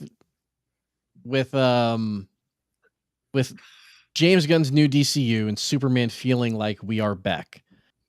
Again, the question of like, do people want superhero movies? People just want good movies. People want good shows. If DC is back on a level where they are feeling competitive in the movie scene to Marvel, that's going to make Marvel step up their game as well. And I think in another week we have Fantastic Four coming out, which I'm expecting to be another great movie with an amazing cast. Like those are really good actors. So hopefully that'll be good. If you guys didn't see in the comments, FOF said what Strider is referencing is Wheel of Time being canceled. It's a sore spot. It's a sore spot because it was a pretty good show and it got its legs cut out from underneath it. Harry took a stray bullet for that one because that was me that typed that. Also, one last sorry thing. about that. I thought it was One Harry. last super thing. Just because she's not in our videos a ton, but for those of you that follow Nikki, one of the people that we have on the podcast and the show, who's one of our longest running members too. If you go to like her Insta page, she got to go to the premiere of Superman and she did it in full Supergirl cosplay. Amazing. Oh, She damn, got I to didn't take see that. pictures with like a Superman background in the back. She killed it. Absolutely killed it. You should go check it out. That's awesome. That's an awesome opportunity. Yeah, for sure. Nice.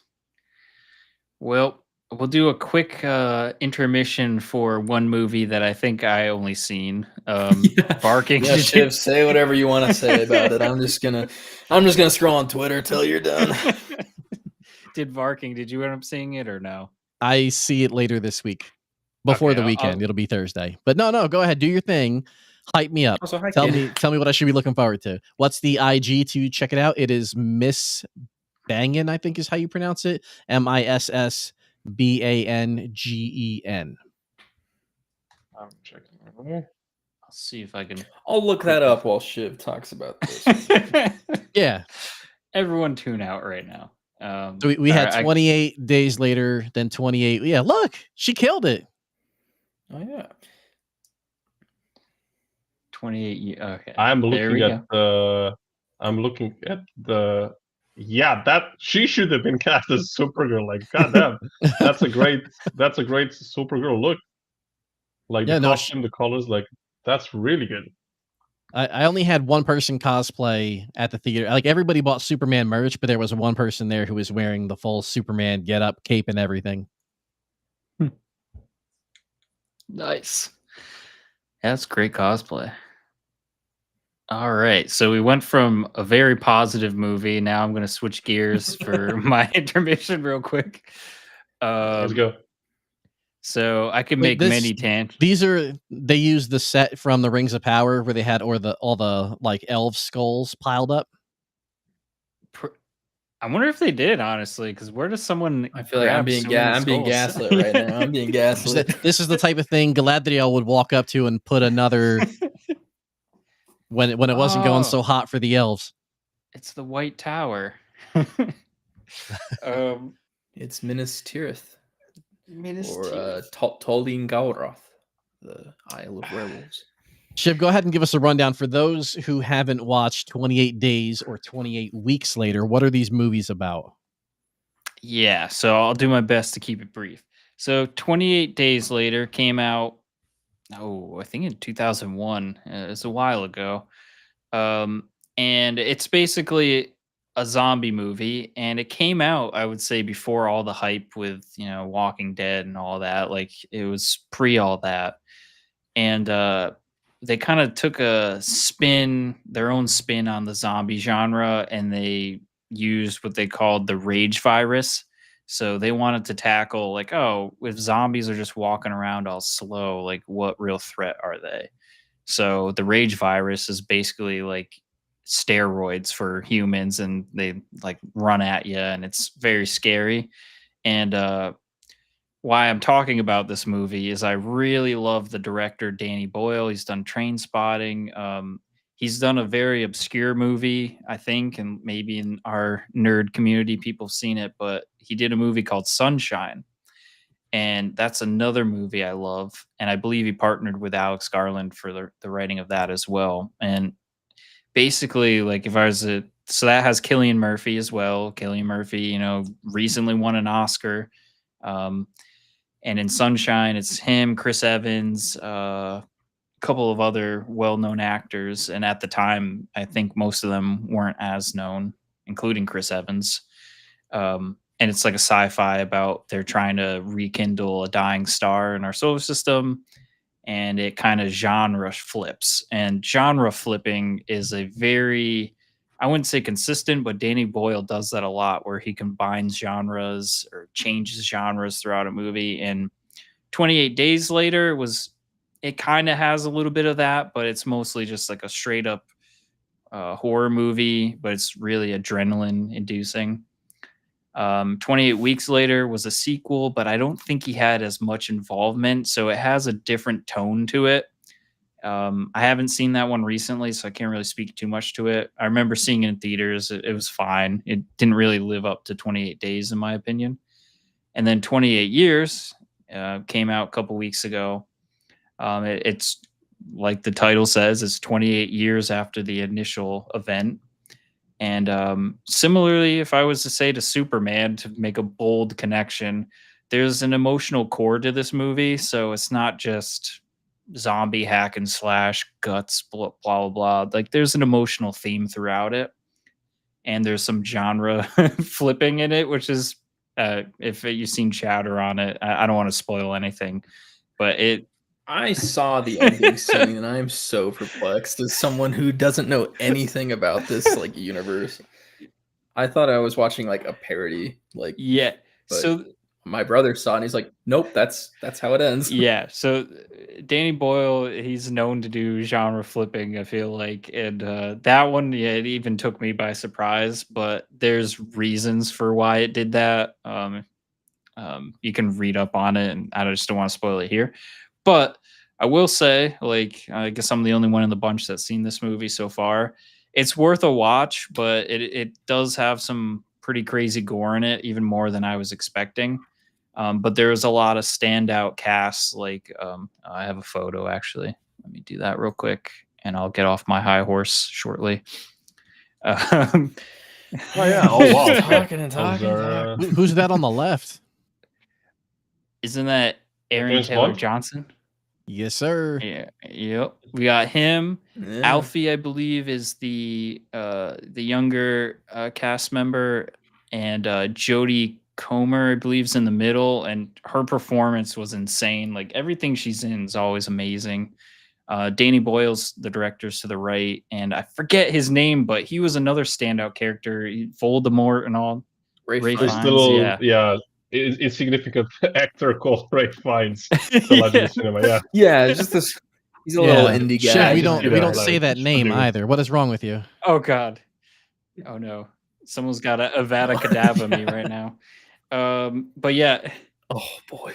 what I'll say about this movie too, real quick, the trailer is very misleading. The way they depict characters, you go into like, oh, okay, I can see this is going to be the hero of the story. This guy's a psychopath, blah blah blah. The movie's nothing like what the trailer is. So you can go into it basically blind, even if you've seen the trailer. So I recommend it if you're into that horror stuff and artsy cinematography.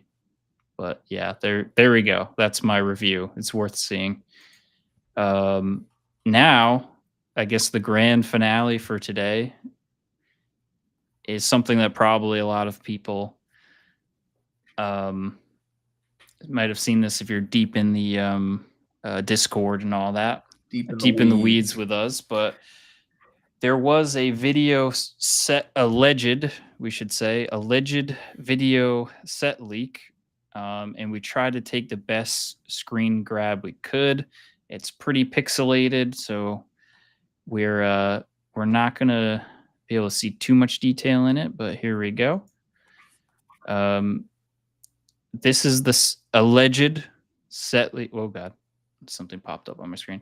Alleged set leak at Shepperton.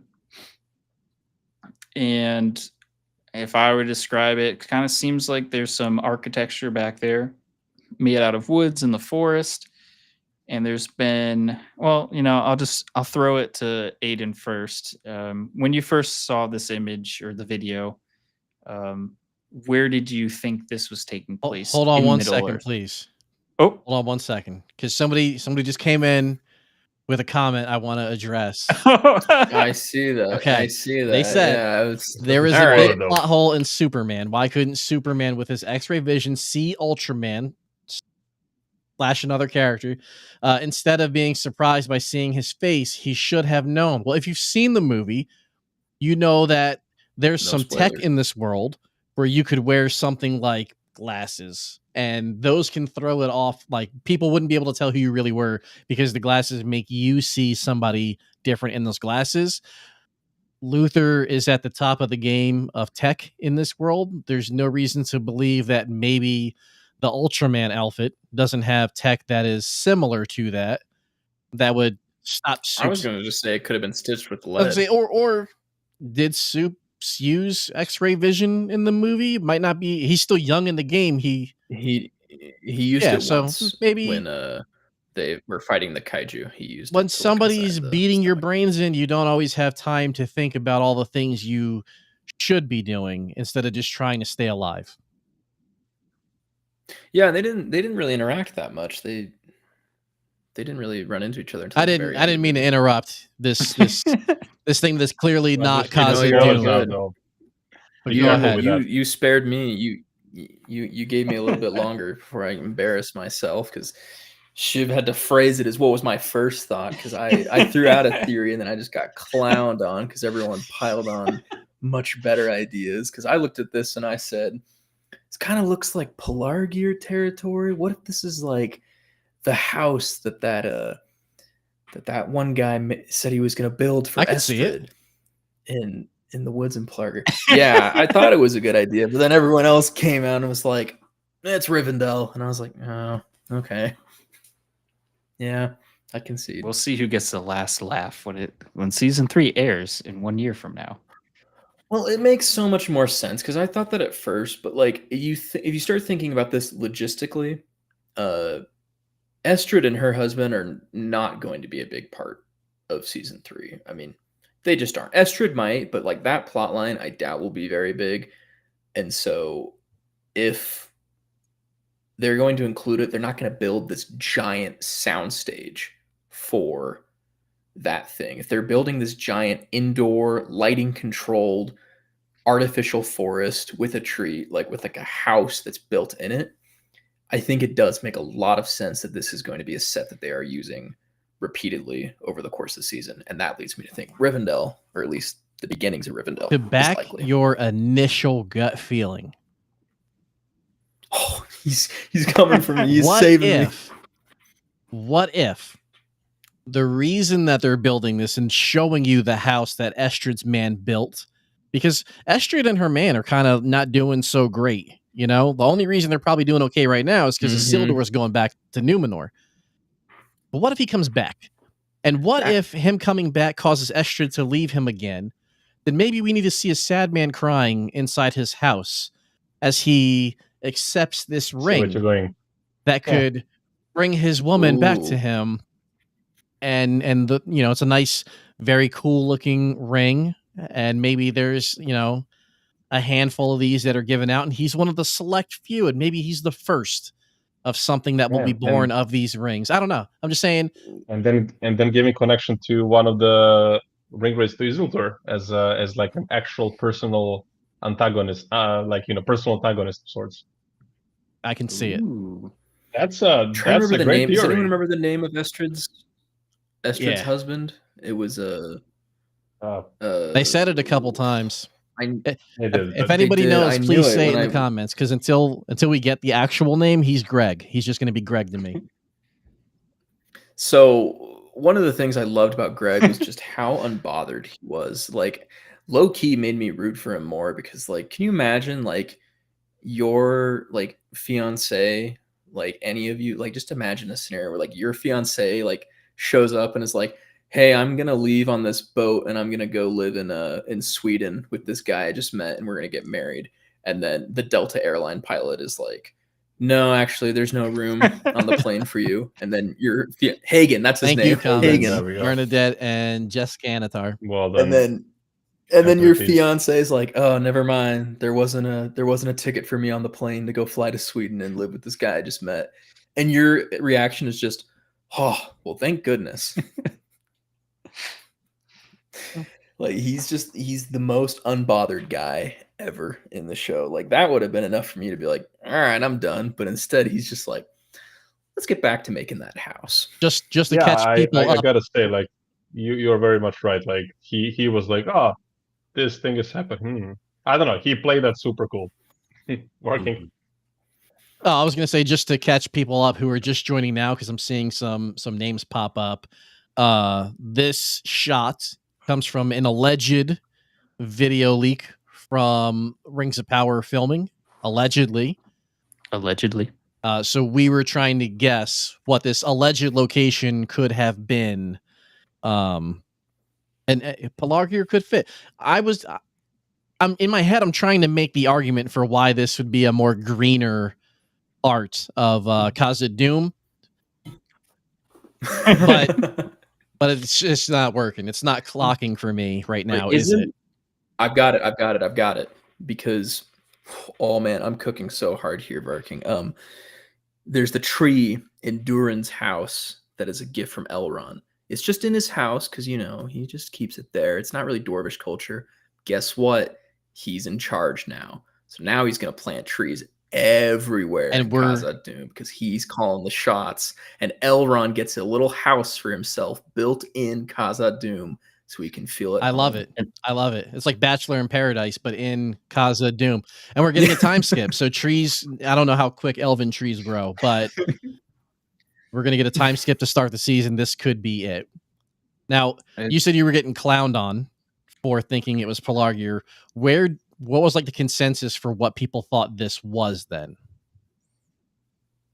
Rivendell. Yeah, Rivendell. Yeah. It looks a lot like the vegetation we see at the end of season 2. It kind of looks like the same area. It could be Numenor, could be the western shores of Numenor. Maybe this is like Anarian's house. But I don't know. It kind of seems I could just be forgetting because it's been so long since I watched like the first episode of season 2. But isn't where Círdan wasn't his house like shaped similarly? Yeah, I thought this was. I was the gonna Grey say, like Havens. it did remind me of that a little bit. Ooh, But I think your That could theory be. that your theory about it being Pelargir, I gotta say I kind of dig it now. I want it to be true just because I think it would be like a very cool moment with Isildur and Oh, man, Greg or Hagen. But it does I'm have pulling the ahead. elvish I'm pulling vibes. ahead in the theory charts. It does have the elvish vibes mostly.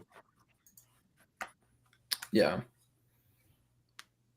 Yeah, and we also one of the things that does lead me to think that Rivendell is pretty likely is that I don't even think it's a stretch. It's not a speculation. It's not a stretch at all to say with 100% confirmation we are going to see Rivendell next season. Season 2 ended in the Valley of Rivendell. There is a time skip. I think there is no world, there is no universe, there's no scenario where Rivendell isn't in season 3. I think that would be one of the biggest missed opportunities and baffling decisions for the showrunners to be like, yeah, they're just hanging out in the valley. They haven't done anything yet. It's been a couple years. Give them a few more, you know? Yeah, I think you're right. Like that's not gonna happen. There will be some kind of Rivendell going on, whether it's completely finished or it's being in the process. It's like halfway through or something. I'm sure we're gonna see it. Like there's no denying that. I mean, that's this is literally the end of the season, like this exact scene. So I think it just makes sense. I'm trying to find photos of Polar Gear to compare against, and this is like, I'll put it up on the screen. I don't know how good quality this is. I think this is from season 2, and it seems like a lot of Polar Gear, at least then, was like Straw Hut type stuff. Oh yeah, it has to be because it's a Numenorian. So yeah, so you see like Straw Hut type structures, and then if we go back to that photo, so many tabs open right now. What have I done? Oh, here it is. Share. Like this definitely, it seems more advanced. But I guess if there's a time jump. Yeah. There is a good shot of Polar Gear in episode 8. I don't know if we could find it on short notice, but it's when the Numenorian ships are pulling in. You do get this nice wide shot where you can see all the old stone buildings, the Numenorian buildings, and then you can see the Southlander wooden buildings kind of interposed in between. And that made me think it could be similar. But I also think that those roofs were more like thatched, like straw roofs. And this one looks a lot more deliberate, just like the curve of it right there feels more professional and deliberate. I agree. Yeah. You know, we haven't heard from Omo in a while. What are your thoughts, Omo? Bring him up from the I depths. agree with the idea that it's Rivendell. It does have that vibe. Well, I'm just excited to see like what kind of architectural design they're gonna go with it, you know. So yeah, that's my take on it, really. Yeah. I think that's the thing I'm the most excited for, is this is really our first opportunity to see an iconic Peter Jackson location reimagined in the Rings of Power universe, because they've said from the start, you know, it's not the same Peter Jackson continuity. This is a different Lord of the Rings universe, a different telling of the story. Things look a little bit different, but there's also a lot of similarities. Like I think Narsil is a really good example. It's almost the same, but it is a little visually distinct and different from the one we have in the Jackson trilogy. So getting to finally see a kingdom, and especially down the line when we finally get, you know, Gondor, and I don't know how much of it we'll see. Maybe we'll get to see like Orthanc or other iconic locations, and just seeing the way that they put their own spin on it is something I'm very excited for. Sometimes I don't think a lot before the words just come out, but I feel like I have to get this off my chest. So we're seeing this blurry shot of what we believe to be an elven area, but maybe it's not elven. And this isn't going to help it be decided one way or the other, because this character plays a role in both plot lines as far as we know. But the one cast member from the Rings of Power who is consistently posting 4 a.m. selfies about going to work has been Ismael Cruz Cordova, Arandir. And he was in that area where Pelargir is. So if they're building sets and he's going to work, he might be working on that set. Well, he's in Rivendell now, isn't he? Yeah, well, you're right, because he is in the all the swords raised up. But I mean, he's a quick guy. He can go from Adar's camp to the wall real quick. He's in tremendous shape. We don't know. Does he follow them? Does he stay here? Does he travel the roads? Is he looking for more wood so he can burn more bodies? I don't know. I just know that's why I said it's not going to help one way or the other. But I do think it helps narrow it down that it's not Khazad-dûm or Numenor. Could be Khazad-dûm. Never say never. I would love to see him hang out with my dwarves. Yeah. I just want to just go step back real quick. And, well, okay, I'll say it would be interesting actually to see Arondir interact with some dwarves. I would love to see that. But just want to go back to what Aiden said, like, about, like, seeing Orthanc and so on. And it's like, I didn't think about that. Like, the Numenorians are the ones who build, Isengard, they build Helm's Deep.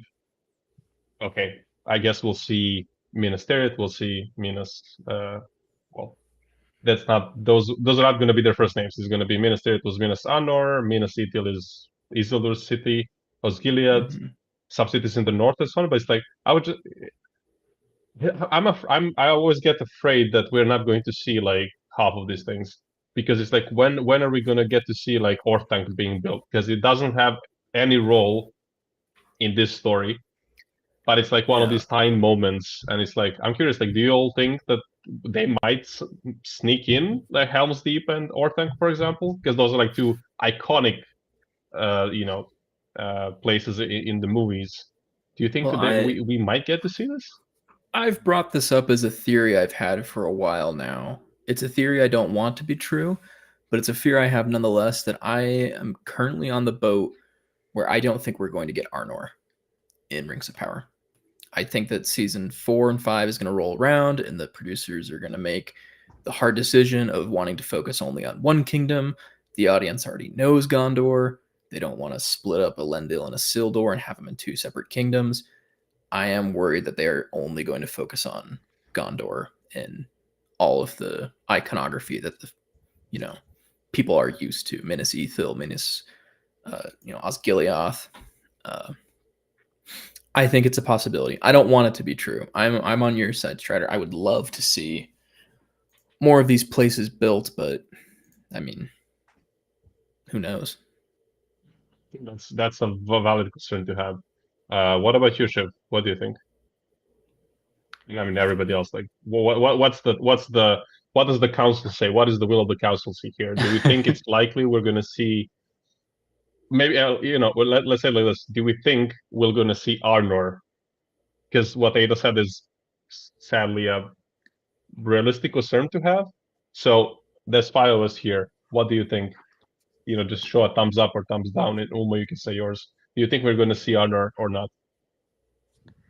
I'm optimistic. I think there'll be like a time jump kind of thing or something, maybe, for us to see that. But I wanted to go back to another thing you said, or someone said, with Isengard. I feel like maybe it's too soon, but I think the show is going to show all wizards. I think Saruman's going to come into play at some point. And when does Sauron get Isengard? When is that? Saruman gets Isengard Saruman? about 500 years before the Lord of the Rings. Not even, maybe 300 years or something. Yeah, the Dunedain are the ones who built way Orthanc. back. That's way in the future. Way in the future. It's basically, it happens right after the War of the Rohirrim, which is like maybe 300 years, 250, 60 years before. That's actually even how. Yeah, that's right. That's how the War of the Rohirrim ends. Is they give Saruman Orthanc. You're right. Yeah. So that's why I said like Orthanc and Helm's Deep have they have zero importance for the story. That's why they can easily get cut out until much later on. I think it's built by Numenorians. The Hornburg, the fortress itself, the actual fortress is built first by Numenorians, and then I guess Rohirrim kind of maybe expanded or something. I was never clear on. I was never sure what Helm's Deep and Hornburg. It's kind of like a weird little overlap there. So they do build them, and they build a lot of other things. But like for example, the Argona, the 2 huge towers that the Fellowship passes through at the end of the Fellowship of the Ring, that's built by the Numenorians. Oh no, actually, no, you're right. The Hornburg was built by later. The Hornburg was built by Gondorians, yeah. So obviously the show has to be financially savvy, fiscally intelligent. Yeah. And those are things that they're not going to build practically, so it would have to be CGI. Now, I'm not trying to give them an out, but what I will say is we have now seen Khazad Doom at its peak, at its best. Anything that they show getting built after Khazad Doom isn't just going to be as cool. It's going to feel like a letdown after seeing Khazad Doom. So just save the CGI money, and Right. we can avoid it as a whole and spend more money Relax, midgets, bro. building more Khazad Doom stuff. That's all. That's my argument against. I think Shiv had a good idea. I think that they're just because they said the season starts with a time skip doesn't mean that there won't be more time skips. Maybe this season or in future seasons. And I think if they do like those starting season recaps of like over the last X amount of years, these are the things that went down and it's the big moments, you can get some of those big structure buildings. Like we need to see, like, I think part of the time skip here is to not have to build Rivendell and have it already be built once we're kicking off the story. And feels like a little bit of a cop out, but I can see them doing that for some of the other ones as well. Because like Rivendell that's a huge one. So if they're skipping to get to the point where that's already here, yeah, everybody's here for more Khazad Doom stuff. I'm just saying, Katie, that after they built Khazad Doom and we have now seen it at Voice its of the peak, people. there's nothing they can build from here on out. Even when they show the One Ring, everybody's going to be like, oh, that's cool. But you know what's cooler?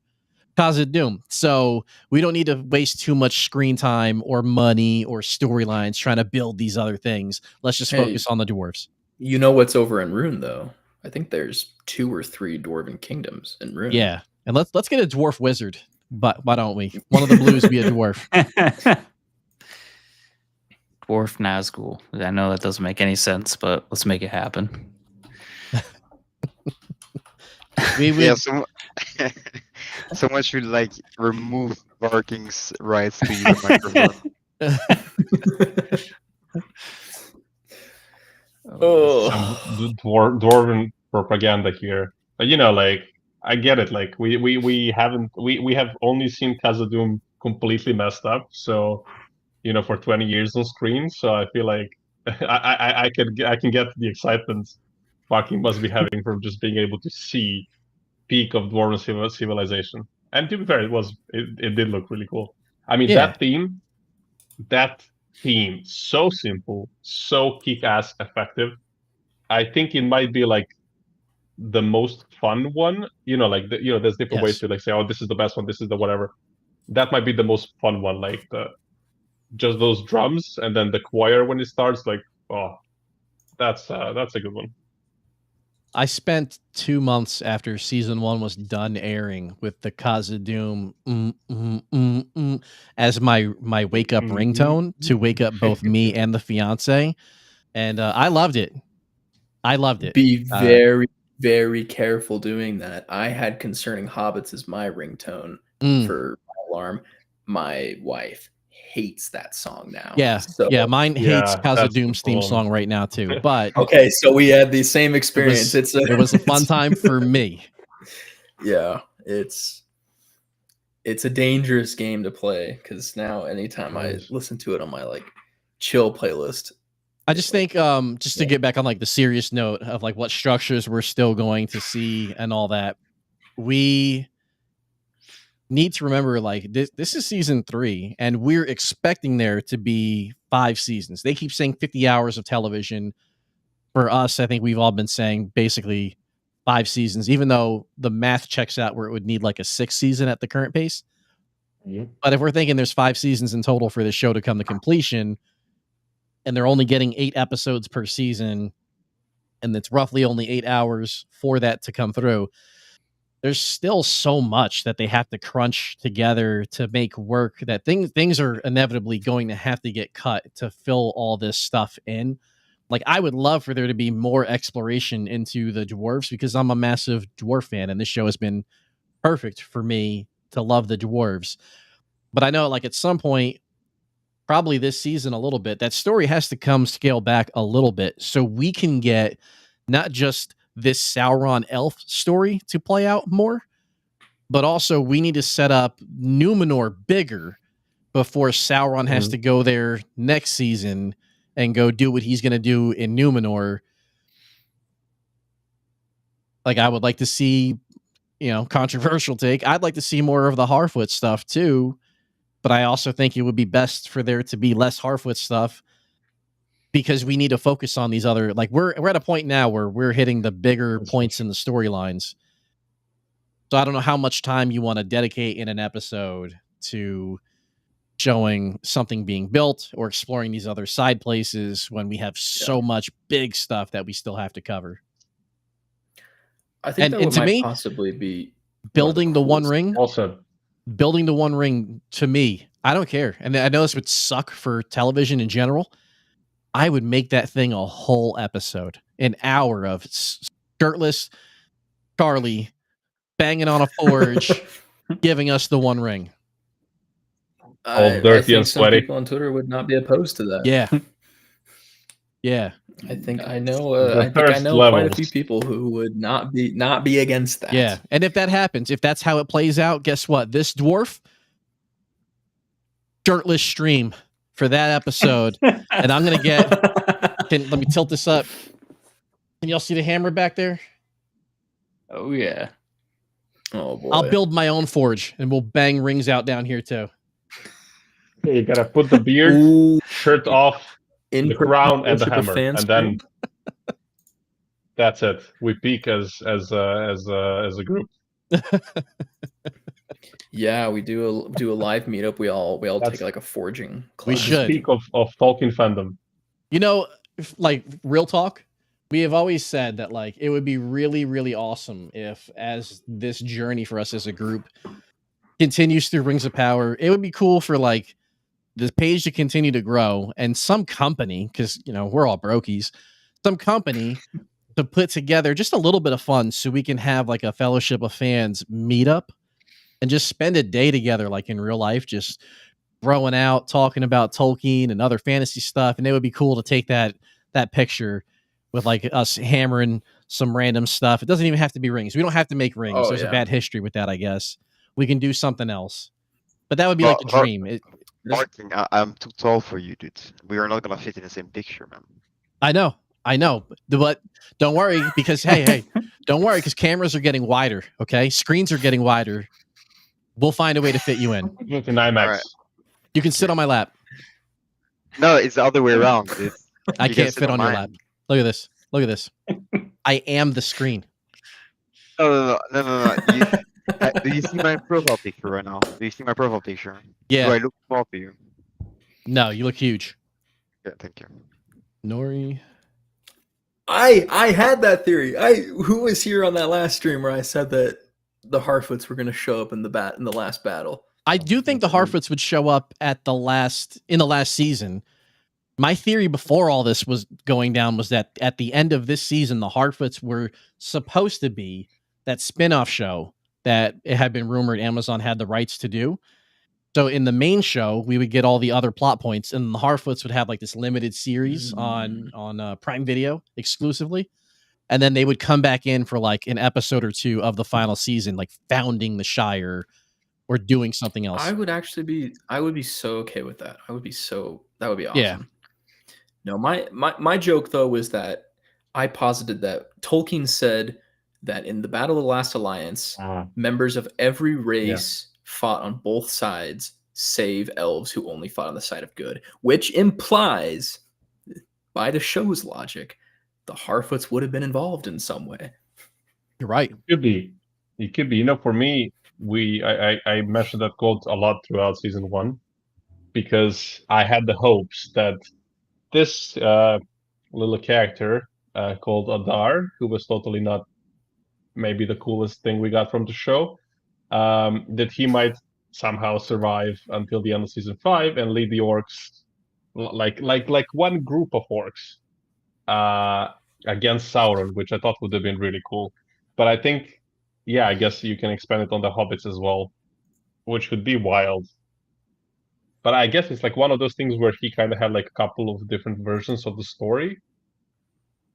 Because, not everywhere this is said. And it also says the complete quote or like the complete information from the code says that even of the birds and beasts, there were some on both sides. So it's also like how far, if they want to go this route, how far do they go? Because presumably you could have like some bears and wolves and I don't know, snakes appear. Yeah, I think that one line is a gateway towards an insane amount of options to have in the Battle of the Last Alliance. Yeah. Well said. Wow. This stream, we made it 2 hours. A lot to talk about. Yeah, that's actually insane for how little we felt like we had to discuss. We were like, there's a blurry set photo. And what else? And here we are 2 hours later. Well, I the guess chat to- has been good enough to allow us to continue to go on, and they've participated and entertained some of our ridiculous theories, as well as contributed valuable information where we were like struggling for Hagen's name and stuff like that. So shout out to the chat for being able to make it through this 2 hour period with us, and shout out to you guys for and throwing this together and hopping on and getting the boys and the gals together so we can do this. Oh yeah, anytime. To the 867 people who are here, and that number, it has been rising when I joined. I think it was still 700 something, and it has still kept rising, and it's past 850 people, which is really cool. It's the Strider we- effect through it. If we get to 1,000, Varking will launch an Only Minds account. Only where mine. that shirt and that shirtless picture. Oh man. You seen Zoolander? Oh yeah. Oh yeah. Yeah, that's that's Varking walking down the mines with Yeah. his pickaxe. Well, I think one way we could end this is because we have Strider here. You can promote the little project we've been working on and the efforts you've been having towards saving a fandom. So, you want to take that away? Yeah, I will indeed take that away. So yeah, what Shiv is referring to is that we have been on our podcast, the Fellowship of Fandoms podcast. We've been posting since a couple of weeks ago about Wheel of Time. We've been going through season 1, and actually we're about to start season 2, so you can follow. And yeah, we are still hoping. The hope is there isn't much hope, but at least there's a fool's hope. And hopefully somehow something happens in the next couple of weeks. And there's a plot twist with the show. I'll share the link to the petition if you haven't signed it. It's 5 to 10 seconds, and it's almost 200,000 people that have signed it so far. It's not looking very bright, but it's a great show, and honestly, on the rewatch, it's even better. I'm very positively surprised with how much I've been enjoying this on my first rewatch. It's really cool. So yeah, that's kind of what we've been doing. But I think very soon we'll probably have a couple episodes that are also like about some other things. Maybe we can do like a proper dedicated Superman episode. Maybe do like a Superman / Fantastic Four podcast episode. I guess I'm sure we have people who would be interested in that. And yeah, that's kind of the thing we are doing. And tomorrow we are dropping the next. I think this should be tomorrow we will post our episode of the podcast. It's covering episodes 7 and 8 of season 1. So yeah, if you wanna talk about some cool nerdy stuff, really good high fantasy stuff that's not the Lord of the Rings, watch out for tomorrow. Awesome. And I appreciate everyone joining. We had a pretty full house today. We had a drop in by Harry, which is always great to see. I think we'll go into final comments now. Let's see, what are we at? We're at should we make it at 2:30? Oh man. Yeah, we'll see what happens. Yeah, we're very happy that we have all of you in the chat interacting with us. Like, we were really nervous to throw this together last minute because we're like, oh, we only have a couple sprinkling of news to talk about, and here we are rambling. I'm guilty of it for over 2 hours now. I mean, I wasn't worried because you would take the fall for it. So Yeah. Yeah, it's good to see and Ulmo. we Good did to see Martin. Yeah, seeing Varking has been great. We have to. Yeah, I think what we have to do too is when we can get this group together, we should do another game night. I would love to do Quiplash again, but I know Aiden, you had some other ideas like the trivia night. I mean, I didn't win any of the Quiplashes, so So we're not playing that Rematch. I for don't. I think trivia I mean, would also you be guys a can lot of play fun. Trivia would be a lot of fun. We can do all of that. that. Would Like be we will do easy to all that. throw Why in. not? Yeah. Yeah. Yeah. So we'll work on that because news has been pretty light. So we'll a perfect comment, Max. A fool's rambling, but good stuff. That should be the summary of any podcast That's how we roll. I host. We should rename the podcast to this. Like Fool's Rambling, but it's good stuff. Oh, What great. is Oathbringer? I'm missing something. Oathbringer is the third book in the Brandon Sanderson Stormlight Okay. Archive. I series started of with A books. Way of Kings, and I feel like this has not been the move. I should have not started with this one.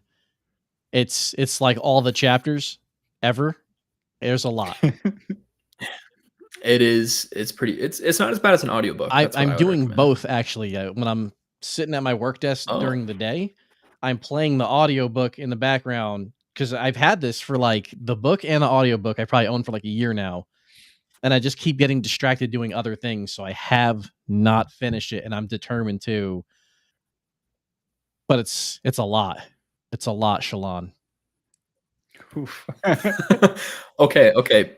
Listen, when I first read, I don't know if I should admit this on stream. I'm gonna get flack for this, but when I first read Way of Kings, when I was in middle school or high school or however old I was, I skipped all the Shalon chapters, and it was a mistake. She becomes a lot more important later on and a lot more interesting, but you're not the only one to have shared that that issue, because her chapters are a lot more slow burn. They have a really cool climax, but compared to everything else going on in the book, I totally get that. Not to get sidetracked. We're getting off topic, but Sounds like we have another podcast episode to talk about that book series. Hour 3. All right, we'll try to close out. So closing comments from everyone.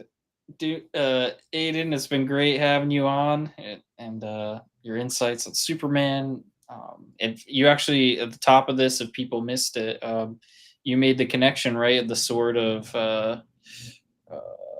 Marielle, right? Yeah. So, Oh yeah, no, you go ahead. Sorry. Yeah, no, I was just gonna say, I saw that somebody said that Muriel's sword that What a Workshop made is Thingol's sword. Oh wow. So there's awesome connection in case anyone missed that. So yeah, great having you on it. Oh,